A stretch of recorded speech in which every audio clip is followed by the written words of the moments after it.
And we're live. Okay, great. Exactly. All right. We're here again. We've actually started our meeting tonight at 6:15 with a call to order to go into adjourn to closed session pursuant to State Government Article 3-305B1I to interview for the town attorney position. The town commissioners interviewed a very qualified attorney to join the town, and the attorney's name is Kevin Best, and he turns out he was the best, and the town commissioners voted to offer him our position as our town attorney. So this has been something that we've publicly discussed in the past, where our very, very good friend and very long-time attorney, Jay Gullo, is moving on to other places, but we're going to still be using Jay as time goes on. But I commend my fellow commissioners for a good interview process, and I'm proud to announce that we've hired Kevin we'll be offering the position to Kevin to serve as our town attorney. We're hoping he says yes. So thank you, everybody, for good questions and good preparation. Same for town staff as well. So anyway, thanks for being here tonight. It's November 17th. You're at the Town of Poolesville Commissioners meetings. We have all 5 commissioners in the house, as well as town staff with Niles and Wade. I'd like to have everybody adjourn quickly to the Pledge of Allegiance. So whoever wants to lead us can start us off. Go for it, Jim. You got it.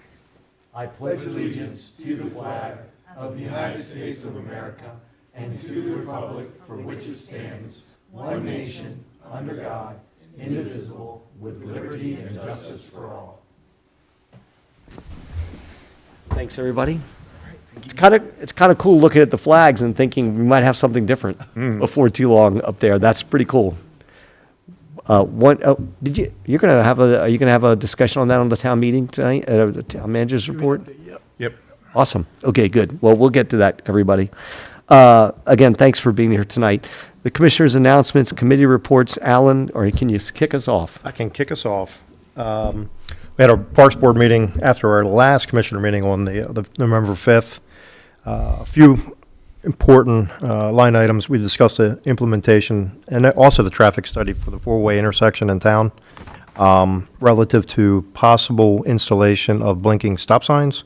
But I think we do have a study back from the SHA, State Highway Administration, just to make sure if they had the rights to that entry point. So We'll discuss it holistically, Yep, not yep. that specific thing. we also, Parks Board, we voted on parking ban on Hughes Road in between Wooten and Gott Street. Wrapped around the corners, typically there's 3 vehicles there, just impeding safety and really the vision, the sight line.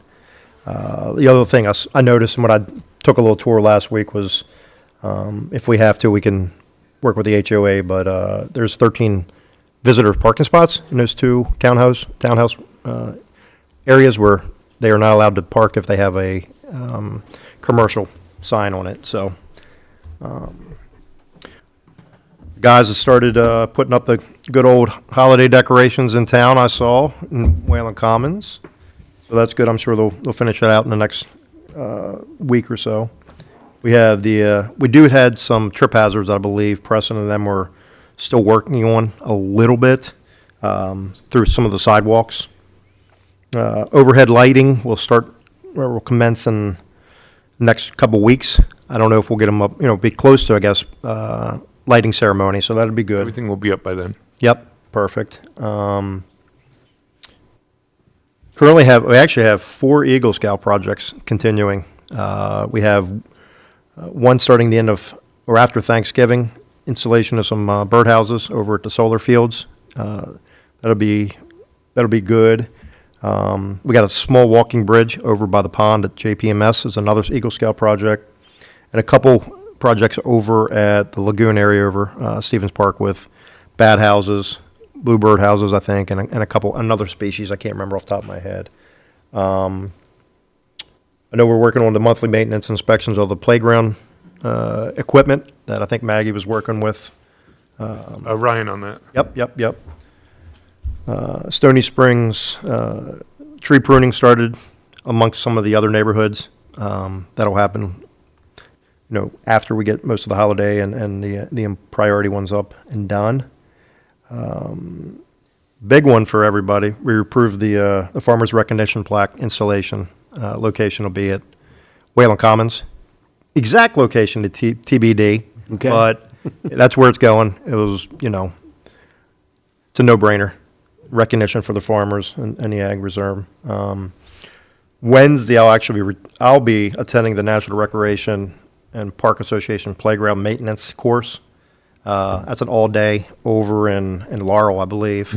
So I'll follow up with the Parks Board and us after that. Another item we hit with the Parks Board was the introduction and research of the with a modular pump track that is it's pretty unique. It's different kind of styles, different designs. Town staff can put it together, but it would be on top of a surface like grass. You can use bicycles, skateboards on it. It was introduced, I think Kathy had presented it to us. Yep. But I did some research called the manufacturer. They're based out of California. There's others that are on this side. We are going to figure out a time to go look at the nearest one. I think it's in Germantown, just to get an idea of it. But again, it's something for our kids to be active on and use. So it's pretty unique. And then, of course, as I always say, last but not least, just want to say thank you to Preston, town staff. They've done always on top of it. Colder weather's kicking in. It can get a little cooler. So, again, just kudos for them keeping our town clean, safe, and protected. So, and then our next meeting is December 3rd, right now. So, and that's what I have. Very good. You guys, any questions for Alan and for all of his hard work on the Parks Board? And thanks the guys for all the due diligence. Sounds like they've been busy. More to come. Yep, more to come. All right, good stuff. Brian, are you ready for us? I am ready. We did not meet in November. We decided to cancel the meeting, for a lack of agenda items. We also had a lack of agenda items in October, but we held a work session instead.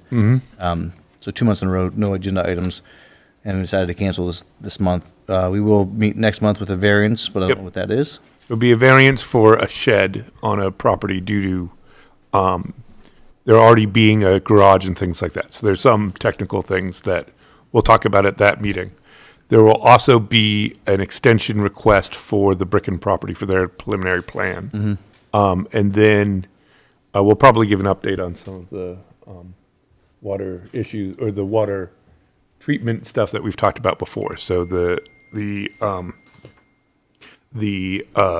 permit renewal and the water capacity plan. So we'll talk about those items as well. And an update on the CAD. Yes, yeah, and we'll do that as well. We've updated the design guidelines overall based on the ones that were for the commercial zone. So we'll show you that and also the edits that we made to the draft ordinance that we presented at that work session in October. So all of that will be in one. Very good. That's all I have. That's it for Brian. Any questions for Brian? Planning Commission? Nope. All good? You two? There's a lot. I let you choose. A lot Who goes going first? on. Who fills in I'll the go blanks? first. Right down the list. Yeah, got it. Yeah. We have gotten some really good response from the inequities letter that we wrote and distributed around Poolesville Day. And part of the continuing conversations from that letter, Link has been talking with some of the folks over at the public transportation, looking at some reimagined ways that we can use public transportation out in our area that will serve our residents better. Also in conversation with Greg Assant, who does facility plannings, about the bubble and trying to work that into the CIP budget coming up. We have a meeting scheduled with Gabe Albernaz, who will be taking over the position in the county as the parks, director? Is that what they call it? Yeah, director of parks. That'll be November 19th for anybody who wants to be part of that conversation, I think at 12:30. We also, this has been kind of a long process coming, finally have the sign for the Rosenwall School, and we will be having a ceremony to unveil that November 29th at 1 p.m. Would love to have all of you there. And we also have we're recording some video shorts to go along with our letter for the budget coming up. That will be scheduled on the same day as a Baltimore Banner listening session is taking place here at Town Hall. That is tomorrow? No, Wednesday. Yeah. Wednesday this week. As you can tell, we've got a lot going on. And then we have our big holiday event on December 7th at Locals from 5 to 8. We've heard back from about 30 to 40 of our folks that we've invited, representatives. We're going to continue to follow up with a few of them. We'd like to get about 50 there, so we'll keep working on that. And then we're also just beginning the sort of pre-communication planning to set up a debate for the county executive and the at-large candidates. So hopefully that will take place maybe in like April before the primaries in June. So we'll continue to find a date that works for all the candidates. And I think that's all for Fair Access Committee. There's a lot going on. Gotcha. Very good. Ed, filling in the blanks anywhere, or just going right to sustainable? Sarah covered it, and There you go. sit back, I got a long report for Sustainable Poolesville. All right, sit We back. we meet tomorrow. Actually, we meet on Wednesday, and so that's it. Oh, man, that's it? Thanks, Ed, appreciate that. All right, very good. Yeah, thank you for that, Ed. Any questions for Ed on the extensive report you just filed? What time? Tomorrow was that Wednesday? Yeah, what day is that? What time Wednesday? 19th. 19, clarification It'll be from televised, but you can come on out and join us. All right, that's good stuff, guys. Thank you for that. All the team, good things. It is, but it will be in the We'll be conference in the room. next room. Ah, over. okay. We had a whole discussion about the scheduling on that. Got it. Okay, thanks. Very good. Room for everybody. Thanks, guys. The good stuff. So just two additional things from my end. One is we have, is it Sergeant Banholz? Yes. Sergeant Paul Banholz is here to I didn't request a bodyguard tonight. I had no idea what we were doing, but it's good to have Paul here, and he always keeps a very close eye on Poolesville for us. Good to see you here. It's warm. You're inside. That's a plus as well. And is there anything you wanted to say, Paul? Because we love having you every time you want to show up. Just showing my face, saying hi. For those of you that haven't met me, Sergeant Paul Banholz, Montgomery County Police, 1st District. Just want to remind everyone, this time of year, we always have an uptick in package deliveries, and with that comes package thefts. So just be vigilant, keep a lookout. Anything you think is suspicious, make sure you call. Never too busy to help. We are short-staffed, just like every department across the country, but we will eventually get to it. So every little bit helps, every tip helps, every observation helps. So if you see anything that doesn't look right, don't hesitate to call. That and lock your doors. Theft from autos continue to be one of the top most prevalent crimes in Montgomery County. So continue to tell your friends and lock your doors. Be on the lookout for package theft increases this time of year. No. Very good. Any questions for the sergeant? And again, thanks for your vigilance. And just to reiterate, since you have the microphone on, the sergeant just reiterated that we need to make sure we lock our doors, watch out for package theft. This is the time of year, I think, where I always try to remind our residents too, not just lock your doors to your house, but lock your doors to your car, and don't leave your car keys in your car. Because that's always seems like how the cars get stolen in Poolesville, because actually the car keys are actually in the car. So thank you for that, Sergeant, and we appreciate your continued vigilance, and we love having you here, and you're welcome anytime. So thank you. The only other thing I would add to it is that we have. It's been weird. I've had some back and forth with our delegation on this, but we do have our delegation lunch set for December 18th. And so just make sure that you put that on your calendars. I know. I've been going through Delegate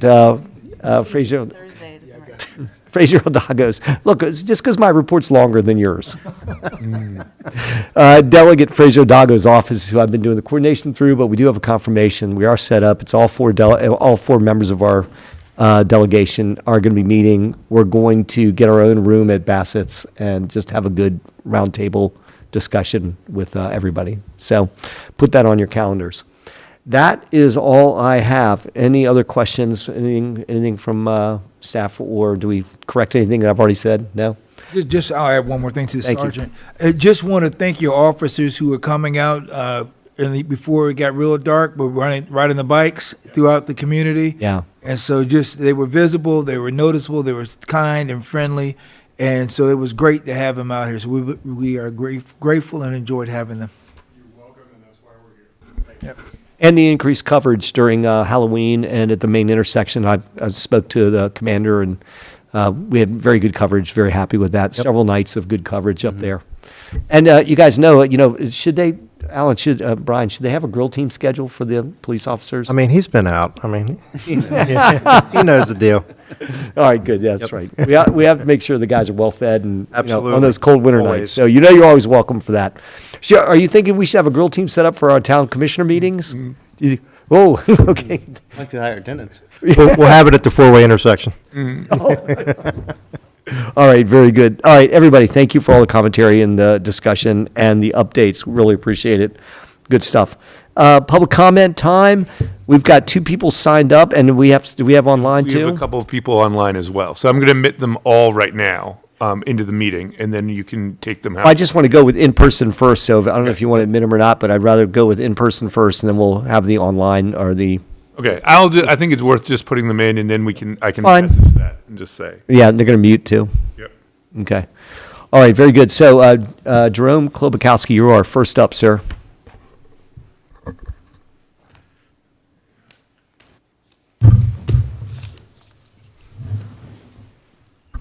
Jerome Klobakowski, 17300 Fletchall Avenue, Poolesville, Maryland, 20837. Let me start from the back in a way. I applaud your selection of Kevin Best for your next town attorney and hope he chooses to join your group here. Having worked with Kevin during my time as a commissioner and in MML, Kevin was always on the ball, knew what he was talking about, able to describe things in simple terms, which made it easier for me to understand. So congratulations there. I agree with the proposal on no parking on the street on Hughes Road near the intersection of Hughes Road and Wooten Avenue. I think there is a potential for some real serious accidents there if those trucks don't come out, because some people don't want to wait behind the trucks while someone's coming in the opposite direction. And they'll pull out while the other guy's coming, and the other guy's look, what the heck's going on? So I think, I feel sorry for the people that have their trucks that are part of their businesses and everything, but still, I think it's the safety of our residents is more important. And then with respect to the flag design, I think it's really unnecessary. I think from a historic perspective, I think our flag shows something, a bit of history of the town. And then the last thing is this letter concerning, and I was confused initially and read into it that your letter to the Board of Ed and the council about a turf field. When I think of turf, I think of grass and dirt, but you left out the word new artificial turf field, which is what it's about. And I know that there were, I can remember when some parents, when this was brought up a long time ago, some parents objected to having a artificial turf field because they were scared of accidents having on it, infections, the stuff that would be thrown up when people are tackled, et cetera, et cetera. Now, a lot of those issues are probably no longer applicable. But there's also the thing about that the cost of replacement. Those fields only last 8 to 10 years. And then you're talking about, was it $3.5 million or so, I think you told me about one school. A gentleman here told me that, you got to replace them every 8 to 10 years at $3.5 million. And we have a couple of turf farms in the area, one of which down on River Road, Lower River Road, supplied turf to the Green Bay Packers Stadium at Lambeau Field during the Packers' march to the Super Bowl several years ago. So I think we have qualified turf providers here. And the other thing is, what really struck me is this paragraph about the water. I agree the town's main responsibility is to preserve its most valuable resource, which is water, which is the utmost important to the town and its residents. This raises the question, why now? When we have two developments in the center of town that are being built out. We have a small one on the left side of Fisher Avenue as you go eastbound on Fisher, and then we have a larger one across from the Gary Hart's property, which is Gary Hart's property where they're building it. I think there's 8 houses are going there. And then there's the one that's pending, I think the Jamesons have, at the corner of Westerly Road and West Willard. So I'm thinking, with all these developments and pending development, are we really recognizing that we don't have enough water, especially now that we're in a drought, have been in a drought, and seem to be continue to be in a drought, to supply the residents of Poolesville? And that's my main concern. It was always my main concern when I was a commissioner. And I don't know, it just, to me, it's like all of a sudden you're saying we use millions and millions of gallons of water. I'm laughing because I remember back when Nancy Hopkins was the athletic director at the Poolesville High School. And when I was a commissioner, I'm driving by and it's in a rainstorm and the irrigation system's going off, and it was pouring cats and dogs. And it's like, well, why are you doing it? Well, don't you have a timer? Can't you, if you get so much rain in a certain period of time, you don't water or whatever? But the bottom line is, we're now worried about the millions and millions of gallons that are being pulled from Poolesville's sole source aquifer, which I remember very distinctly that a previous president of the town commission didn't want to support at all. And now we're saying this is a vital resource to the town. So I would really think you need to reconsider what we're doing from the standpoint, if it's really a water situation, then I think the residents need to know. And if development of only 6 houses or 8 houses or however can continue, then guess what? That's the brakes. And I think, we really need to figure out what the heck's going on, because we were always told we have plenty of water, plenty of water, plenty of water. We have a reserve, all this stuff, plenty of water. And then I see where we want to support an artificial turf field because of the millions and millions of gallons of water it will save, which I agree, it would. But the underlying thing there, being a little cynical, maybe a little bit more than cynical, is what is the real issue?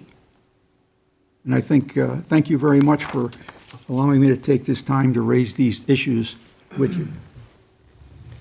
Thank you for the clarity right at the tail end of that. Appreciate it. That was good. Appreciate You reeled it in. It was good. I appreciate that. Thanks, Jerry, for the commentary on that. We have, as we know, I'm looking at who's left out there. I know, Tom, you're here. You're most likely here regarding the turf, or water. Sure. Okay. So do you want to wait till we do our turf presentation, then you can have a few minutes, or you want to do it now? It doesn't matter. Whatever you want to do. Well, go ahead, and then let's do it now. You're here. I'm here. We're all here. You're there. All right. My name's Thomas McCaskill, 17119 Spatesville Road. It just seems like I've read that letter too, and depending on whatever wants to get passed is how the script gets flipped. If we have enough water, we have enough water. So what does it matter about turf? Okay. Do you not agree that conservation of water, when appropriate? Oh no, I think it's great. I think it's great, but you 'Cause this is said not we an have easy- plenty. it's No, not- hold up. It's not an easy- Hold up. You said we got plenty of water. No. I think I've said there's exactly. Mr. Pat Hammond, when we had the meeting here, Yeah. what's her name? Whatever her name is that did your study, Mm-hmm. they disagree. Okay, he said whether it's this year or in the next 20 years, we will not have enough water here. Okay, so it's on recording. Okay. I'm not going to dispute you. Okay. So if we have enough water, so what's the big deal with turf saving water? And then there's other facts. Is this going to do anything with the PFAS or anything like that? The cost, all that stuff. So that's my big concern. When I saw that, I was like, what? It just seems like, oh, well, we want this, so we're going to flip the script and just say, this is what we want to do because we got, we want to conserve water now. We want to do that. So it's very confusing. I would say that the only thing I would, and I made a note to myself, well, I wasn't going to argue with anybody tonight, and I'm not arguing with you, but it's about wasting, that potentially you don't have to waste water. Not saying any commentary about how much water we have or we don't have. I'm just saying that it seems like that if there's an opportunity to not have to expend water and preserve it for resident use in the future, that's the only place I was coming from on that. So I appreciate your commentary on it, and I agree with you that I probably did say we had plenty of water at one point or another. Maybe it was another president, I don't know, but that got said. So I'm with you, and I appreciate the commentary on it. So, and I don't know because all that stuff is rubber underneath there. My wife works at Lakelands. They're replacing it. It's every 8 to 10 years they have to replace it. It's all rubber tires and stuff like that they put on. So the two things about that is that I think we'll have a chance to hear later on today that there is no crumb rubber, that it's not rubber based at all. Okay. It's all organic based. The world has changed. The fields are made of something different. The technology is completely different now, and they're both non-detectable PFAS. Okay. And there's no rubber or crumb rubber as a part of the components of the materials. What about the cleaning of like the staff and stuff like that? Because they have to clean the fields from blood, puke, all that kind of stuff. That I'm no expert on. All I know is we got well versed on both non-PFAS and the makeup of the materials. So you have some legitimate concerns. I'm sure somebody can address on that. Okay. Thank you. Appreciate that, Tom. Thank you for the testimony on that. Do we know is Bob? Bob, are you here to talk about money? You're here to talk about grass? What does he have? Bob, can you try to unmute yourself from either the phone or the video, whichever you prefer? Let's see if...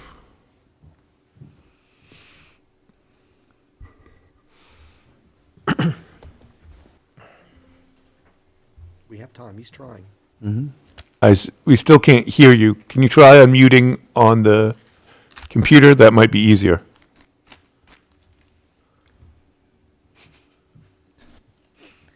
How I get through these meetings. No.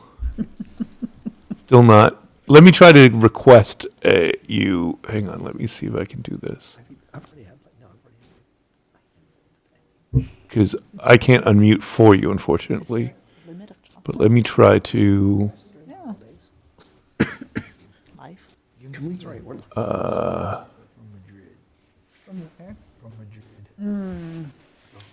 Stop.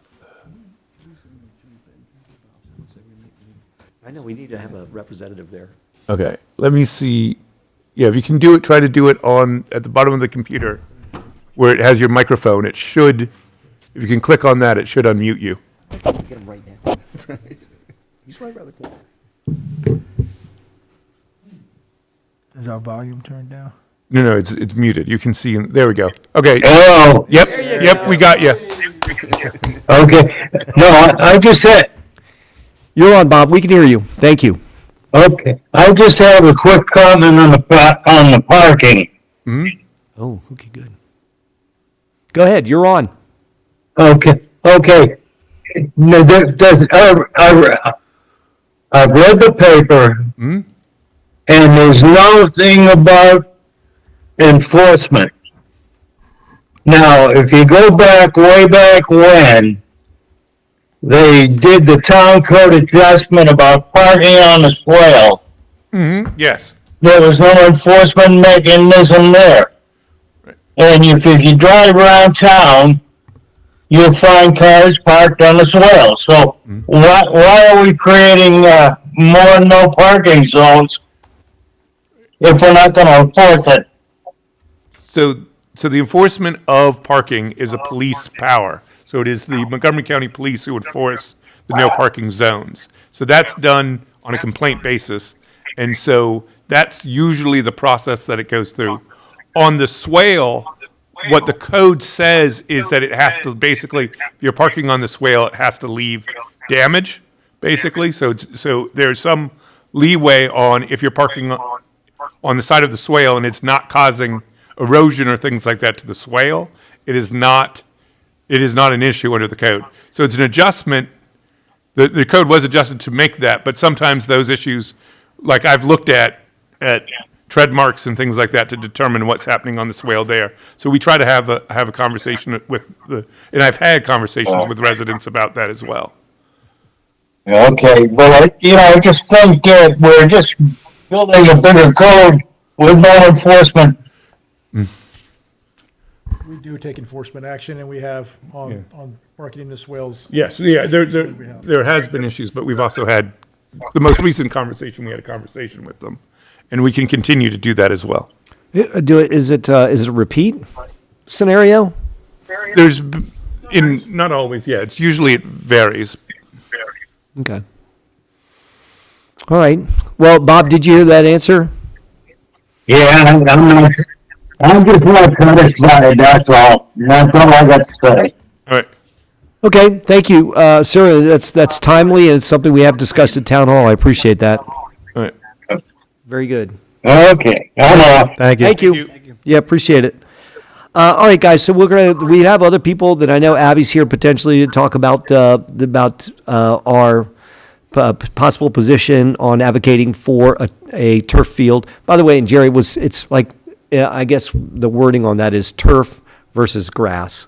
So that's been the difference in the like nomenclature on that. But I thank you for bringing that up. I appreciate it. We will get to the more commentary on the turf field recommendation. But first, we want to have approval of the minutes for our November 3rd, 2025 meeting. I believe everybody was here either virtually or in person. Yep. Correct? Am I got that one right? Mm-hmm. Okay, good. So do we have a motion for approval of the minutes for the November 3rd, 2025 meeting? So I motion that we approve the. A motion by Ed, second. Second. Second from Sarah. Any other commentary, questions, changes, updates, et cetera? No? Nothing from staff? Nothing called in? All in favor of approval of the minutes of November 3rd, 2025, please say aye. Aye. Aye. Opposed? None? Okay, very good. New business. So, Poolesville High School turf discussion. I'm going to have town staff weigh in just a little bit on this, but I wanted to say, first of all, appreciate everybody taking the time. We've had a lot of just email conversation, more information sharing than anything else. We want to make sure that we have this discussion in a public forum. And just to let the studio audience know and the people that are online that we've been asked to potentially provide an endorsement of having a turf field, a synthetic turf field installed at Poolesville High School. There's a number of reasons that have been outlined both in a letter that we've created as well as an initiative that's been endorsed and also spelled out through the Poolesville High School Athletic Department, Poolesville High School principal, Montgomery County representatives, including the director of all field, Jeff, I'll get your title right in a minute. System-wide athletics. Correct. Including even the superintendent for Montgomery County Schools have all endorsed this position. The discussion is that it's going to be coming up for a budget vote this Thursday, and the town of Poolesville, at least initially, wanted to provide an endorsement for that position, but not without having a public discussion about it and having a transparent discussion about it in public. So tonight's meeting worked out just fine for that. That letter has been posted online. It's also been circulated amongst all the commissioners, along with other information, including a very, very informative letter that was written to Montgomery County by our standout Poolesville High School athletic director, Gina Grubb. That was also goes pretty much hand in hand with the letter that the commissioners have created and drafted for further discussion. So, that being said, did I miss something at face value? Nope. All right, very good. So we have some folks here that are here to comment on it, and I wanted to kick it off in our queue right now is Jeffrey Sullivan. Dr. Sullivan is again, what's the title again, Alan? Director of System-Wide Athletics. And we have Gregory Kellner here, who's not a doctor. Gregory, I don't know how you missed it, but I know you're not a doctor, and your position, Alan, is for Greg, is? Director of Facilities Management. Director, thanks, Greg, for attending. It's good to see you, too. And then we also have Abby Mann. Abby is representing, and Abby, it's your floor for right now, so if you want to be the one that gets us going, is she up and running now? Yeah, if you could just unmute yourself, Abby, and then go from there. Can you hear me? Yep, and there she is. There's Abby. Thank you, Abby, for being here tonight. We appreciate you attending and lending us your level of expertise. You're welcome. I appreciate you taking the time. Yes. My name is Abby Mann, and I am the Groundwater Outreach Coordinator for the Montgomery Countryside Alliance. And this evening, I wanted to share some concerns about the long-term environmental, economic, and public health impacts of installing an artificial turf field at Poolesville High School. I want to begin by acknowledging the desire for high-quality athletic facilities for our students. This is something the community absolutely deserves. But the information presented contains significant inaccuracies that misrepresent the environmental realities facing Poolesville and our sole source aquifer. The aquifer is the only source of drinking water for the town of Poolesville and across the 93,000-acre agricultural reserve, also home to approximately 30,000 households, farmers, and businesses. Land use decisions should be rooted in science, precaution, and long-term community health. The town's proposed letter states that modern turf fields have been tested and PFAS levels have been determined to be undetectable. Multiple national studies, including those by the Ecology Center, University of Notre Dame, PEER, and multiple state agencies, have detected PFAS in the blades, backing, shock pads, and infill of artificial turf systems. Even products marketed as PFAS-free routinely contain fluorinated compounds that break down into PFAS. Manufacturers routinely advertise turf products as having no PFAS detected, but independent testing often tells a different story. Many turf products contain defluorinated polymers that still break down over time. Undetectable PFAS at the date of manufacture does not mean lifelong guarantee of their absence. Given Poolesville's documented history of PFAS in municipal wells, causing 2 to be taken offline, and the millions of dollars already spent for mitigation, introducing a known PFAS-containing product directly over the recharge area is a serious risk. This isn't hypothetical, it is local history. The letter claims that replacing the grass field with turf will allow our system to recharge and operate more productively. Artificial turf sheds microplastics into surrounding waterways. The heat island effect increases local air temperatures. Turf also contributes to faster stormwater runoff, increasing erosion, and reducing infiltration. The exact opposite of what Poolesville should be prioritizing in its well-dependent water system. A well-managed grass field does not require excessive irrigation.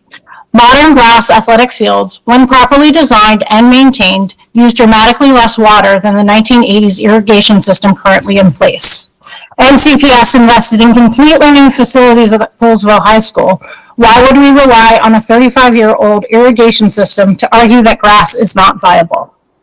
Artificial turf fields do not allow recharge at all. They sit on top of impermeable layers and underlayment that prevent infiltration. Any rainfall is routed into stormwater systems and discharged rather than filtering naturally into the aquifer. For a town entirely dependent on groundwater, replacing permeable land with an impermeable surface is an unequivocal loss. A grass field with updated soil grading and modern irrigation supports recharge. A synthetic turf field eliminates it, causing greater concern for aquifer depletion. Costs are higher, not lower. The proposed project cost is $3.6 million, and that is only the beginning. Artificial turf fields must be replaced every 8 to 10 years, with replacement costs of $1.5 to $2 million each cycle. Disposal is extremely expensive, and most removed turf ends up in landfills or incinerators. It's not a cheaper solution once the replacement cycle, disposal, heat management, environmental impacts, and public health costs are accounted for. Turf regularly reaches 140 to 170 degrees Fahrenheit, even on moderate summer days. Youth sports organizations repeatedly report heat-related injuries on turf far more frequently than on grass. In a community where children, athletes, and weekend sports groups will be the primary users, these risks cannot be ignored. Organizations across the country, including the NFL Players Association, the Women's National Soccer Team, who sued for grass fields, the Children's Center at Mount Sinai, all warn against synthetic turf due to higher injury rates, extreme heat exposure, PFAS and microplastic exposure that coat athletes' skin, and particulate inhalation. Our local farmers and the $281 million agricultural economy depend on clean groundwater and trustworthy well water. Introducing PFAS-containing products into an agricultural zone creates liability issues, product certification challenges, consumer confidence risks, long-term threats to farm viability. The Ag Reserve and Poolesville High School campus are not separate issues. They are part of the same aquifer that connects our vast rural region. We have an extraordinary opportunity not to follow an outdated model, but to lead. Poolesville can create a state-of-the-art sustainable natural grass field built through collaboration between MCPS, the town, agronomists, and community partners. With proper design, drainage, and modern water-efficient irrigation, we can build a field that protects our sole source aquifer, reduces long-term taxpayer costs, eliminates PFAS risks, provides a safer playing environment for students. I urge the commissioners not to endorse this proposal in its current form and instead advocate for a sustainable natural grass alternative. Poolesville deserves better, our children deserve better, our water system demands better. Thank you for your time and service to the community. Great. Thank you, Abby. That was a good testimony. So, commissioners, do you have questions for Abby? It was interesting, and I actually will have a chance, I think, for either Dr. Sullivan or Mr. Kellner to have. I have a couple questions in response to what Abby has said, and again, I appreciate that. And we're just gaining knowledge here, so it's good to hear from all viewpoints on this. So, do you have questions for Abby straight up, guys, or do we want to move on to the next couple people that may have some conversations about it? I'd like to continue to gather information and hear from different perspectives. Yep. And then I think Fair enough. Right. And then we have a discussion on that. then have a discussion based on that. And I agree, and thank you for that. I appreciate that. And I just want to say, too, that we have from Papadopoulos Associates, we have Keir Soderberg in our audience, who is also, I don't want to mischaracterize you as an expert, Keir, but I do want to say that I know that you know your way around our water system. And if you want to give us a couple minutes, I'd appreciate it. Yeah, sure. Hi. Thanks, Abby. Keir's up. So, Keir Soderberg, I'm at 19008 Dowden Circle. So I'm invested as a subject matter expert as well as a drinker of the town water in this topic. And I work for SS Papadopoulos and Associates, who've advised the town in some of their water issues. This spot near well 2 is a pretty critical location. We know that well is classified as groundwater under the direct influence of surface water. So what leaches out of that field, has a good chance of making it into well 2. So it's worth spending extra time talking about it. I think the water savings, during a drought that we might benefit from having a turf, that's a real benefit, potential benefit. And the industry, it seems, has gone for the turf field, seems to have gone away from PFAS and are taking a look at that. Especially, Maryland requires you to not have non-detect PFAS. But so my expertise is in geochemistry, and I'm hired as an expert on PFAS sites. And what the testimony we heard from Abby is correct. There are PFAS, and then there are PFAS, and there are those that you test for, and then those that you can't test for. So the way that you address that these days is you have additional testing that you do in addition to the normal list of 29 or whatever it is that's going these days. PFAS compounds, you can do a total organofluorine test for the product, and you can also do what's called a top assay, where you take these precursor compounds that may be there and oxidize them and see what PFAS can be produced.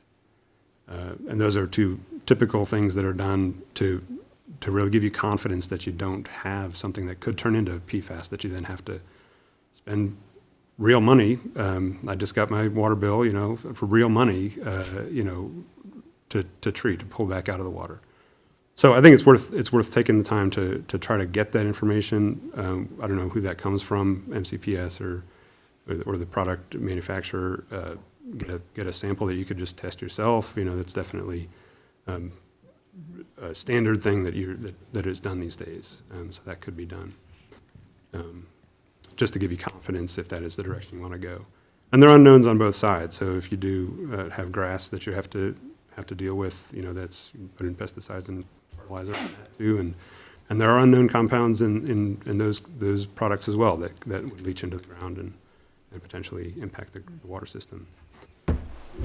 So that's my 2 cents on that. I think it's worth taking a real close look at. Great. Kier, I just want to say I appreciate we had a testimony from Abby. We've heard from other members of the audience. I love the actually adding to the kind of well-rounded side of this. And that's important as a resident, your input and resident expert.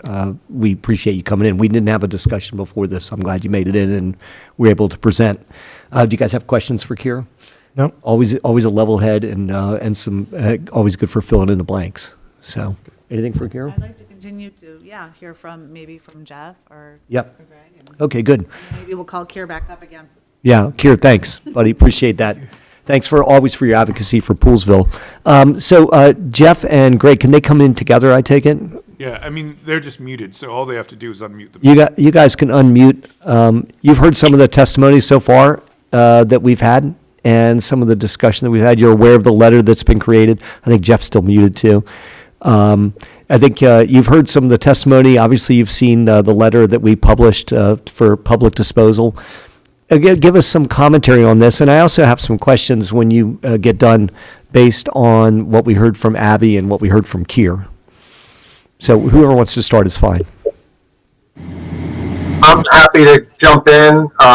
Good evening, everyone, and thank you so much for inviting us to be part of this discussion. Jeff Sullivan, Director of System-Wide Athletics for MCPS Athletics.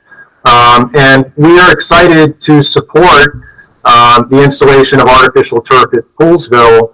We believe this is something that will not only be a benefit to Poolesville High School, but it will also benefit the broader Poolesville community.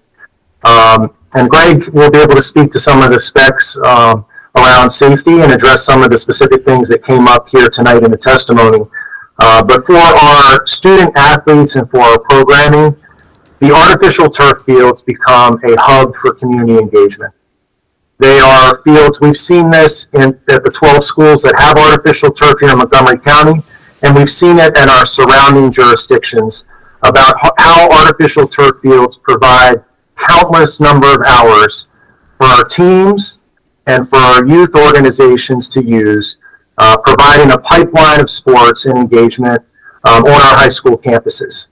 One thing I would like to be clear about, and I've lived for over 25 years, at least in Montgomery County, the artificial turf versus grass debate. I want to be clear that in my mind, this is not an either or. A lot of times it comes out to be turf or grass, and people are in one corner or the other.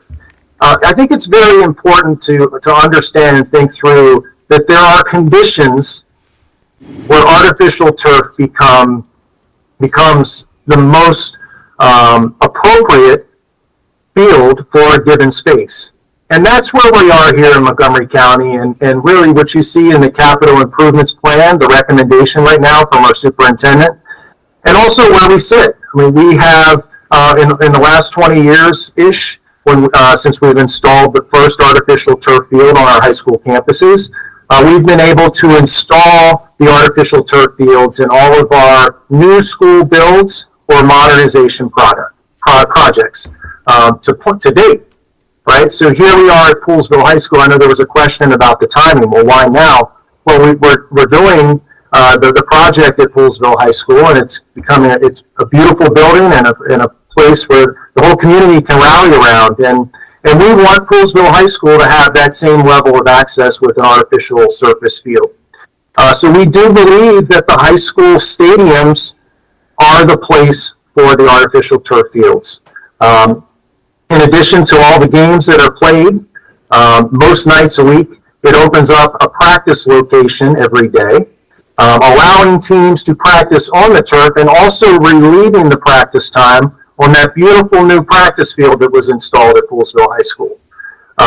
And so in addition to the athletic piece, during the school day, the physical education classes can use that field as a teaching space, 7 periods a day, all day. And guess what? If they're using the artificial turf field, which is a perfect teaching space every day, regardless if it rained the night before, right? It's got lines, it's completely consistent, even, and perfect for our physical education classes. They're not using the grass field for PE classes, giving those fields additional time to recover.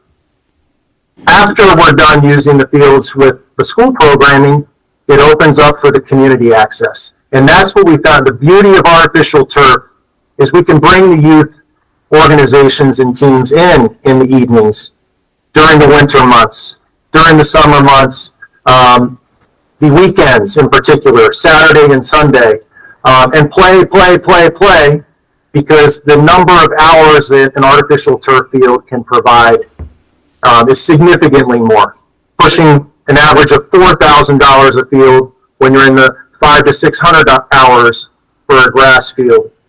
And we're seeing that right now, for instance, in the winter season, where we already have one school that has the blankets down on their field. And that field they'll be offline until the early part of March when we pull the blankets up.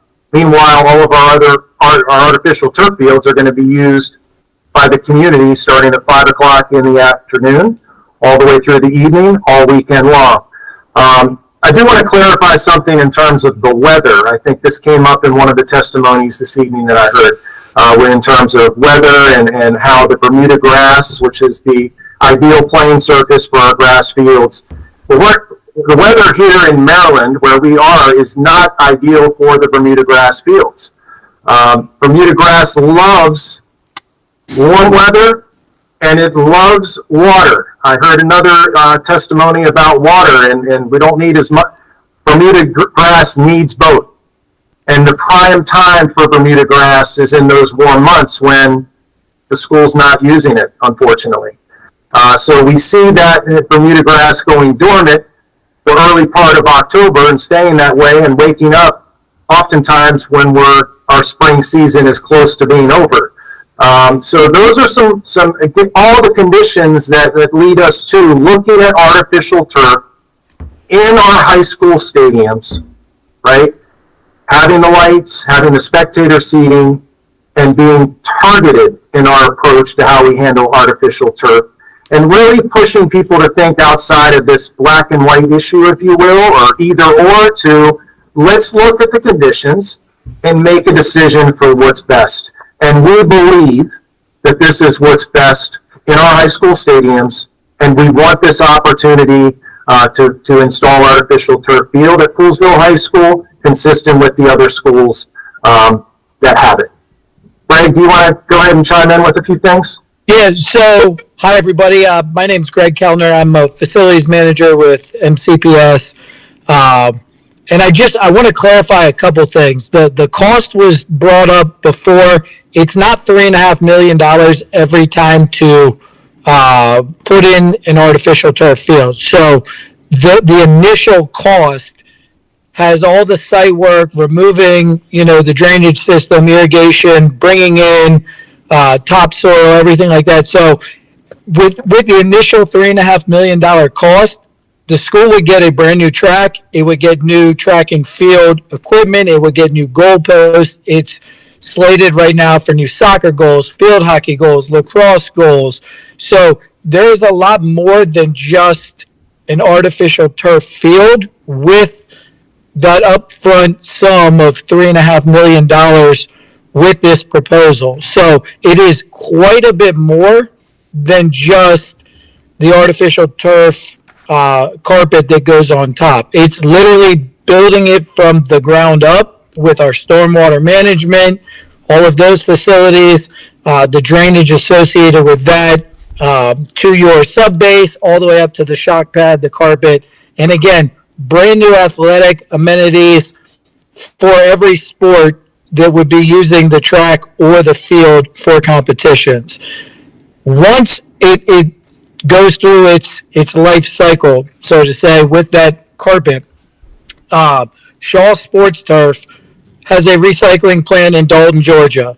I've toured it. I've seen it. I've seen the process of how they would remove the material from the infill. Again, MCPS has zero crumb rubber in any of our fields on our campuses. So there is no crumb rubber on any of our school athletic facilities. We are all organic infills. There's zero crumb rubber. So I just want to make that very clear. We got rid of our last crumb rubber fields from their initial install last summer, with Paint Branch going in March, and then Gaithersburg and Wooten in the summer of 2024. So we're all organic with our infills. We do recycle these. The carpet is pulled up and it is taken to the facility in Dalton, Georgia, where the carpet is recycled and used in the shock pad that is actually installed under the new artificial turf that would go on top. Some other things I want to add with our turf is technology has advanced quite a bit. I was at Walter Johnson when their first artificial turf field went in, when we did have the crumb rubber. There's a new infill out there. They have the Brockville infill with their second their first replacement second field that's out there, but we've come even further with technology and advancements with the new organic infills. So the carpet's taken to Georgia, it's ground down, and it is spun and made into the shock pad that goes under the field that you can use 30, 40 years. That I've been told there's no field that has failed a shock pad that's been recycled because it hasn't been long enough for that to happen. So the technology, the advancements, the science, everything is improving, from injuries to the infill to the design.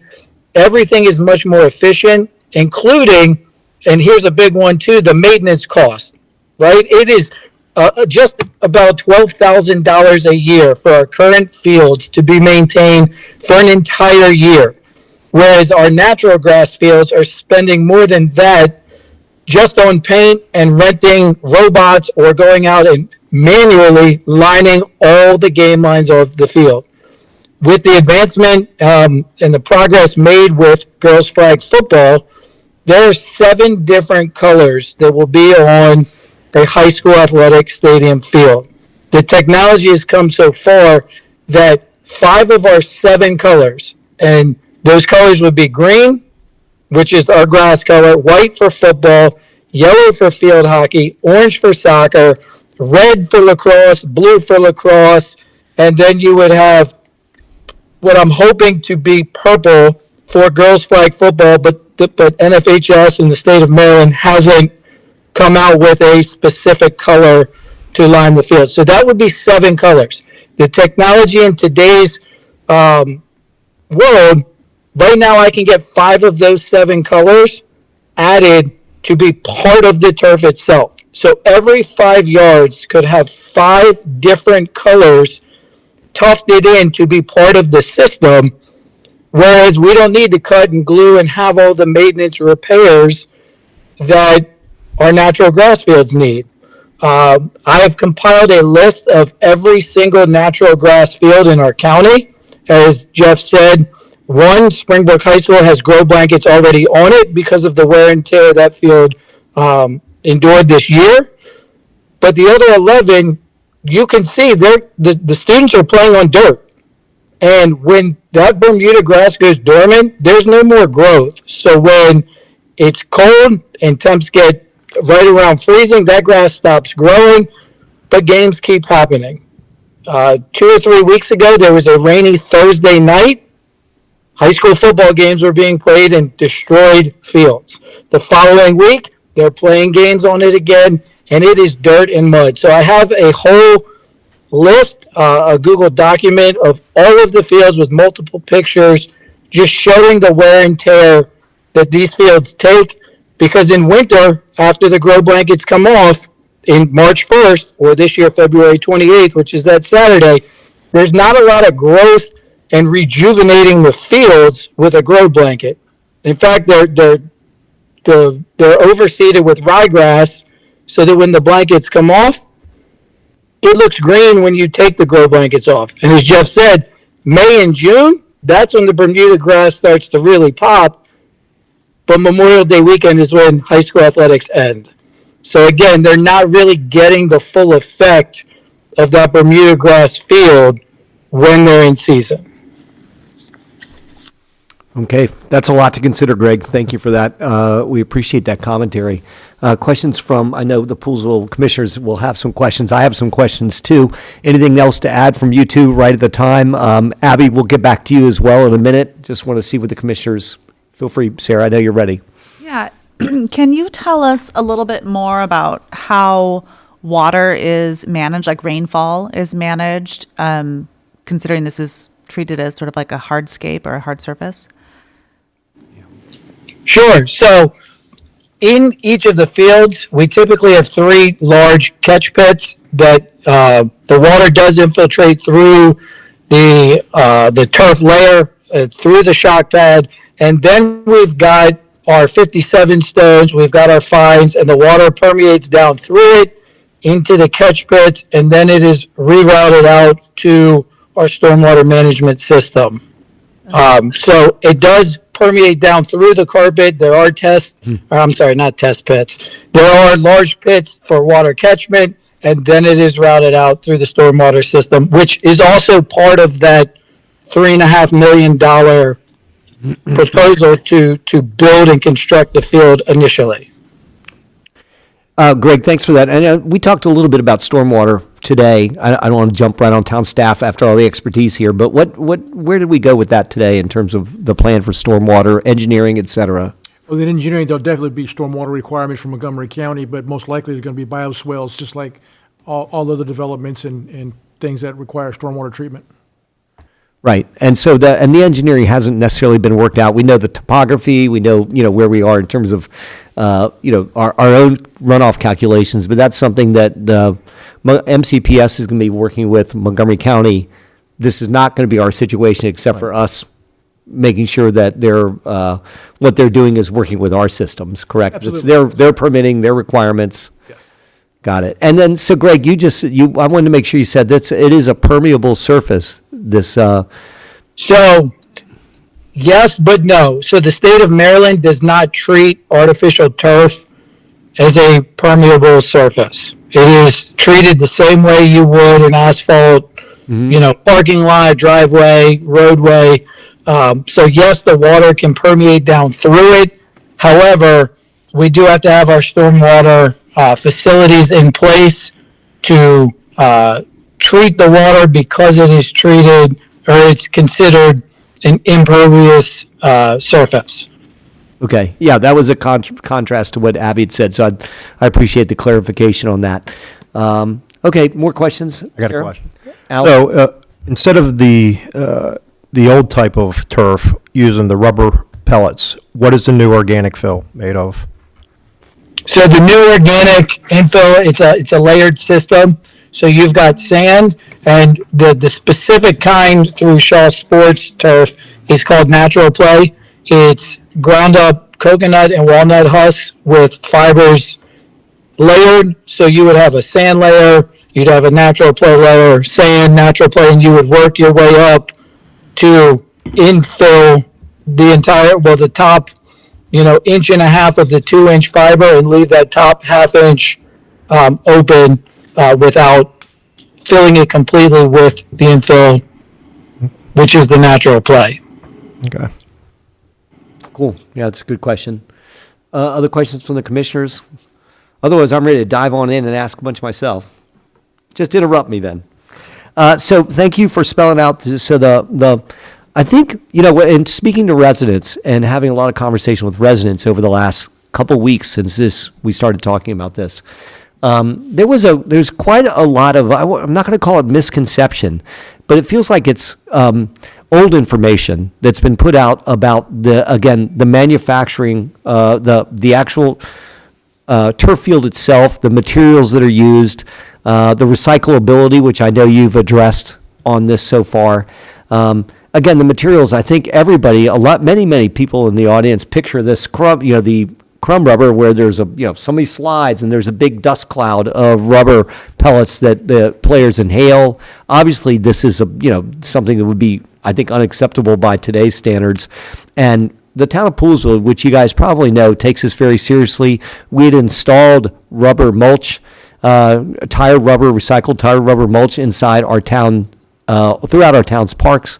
We actually removed all of it because we want to be good stewards and paying very close attention to our environment, the use by our residents, the safety of our residents, et cetera. So this is something that we've heard several times through people that are becoming tuned up on this issue.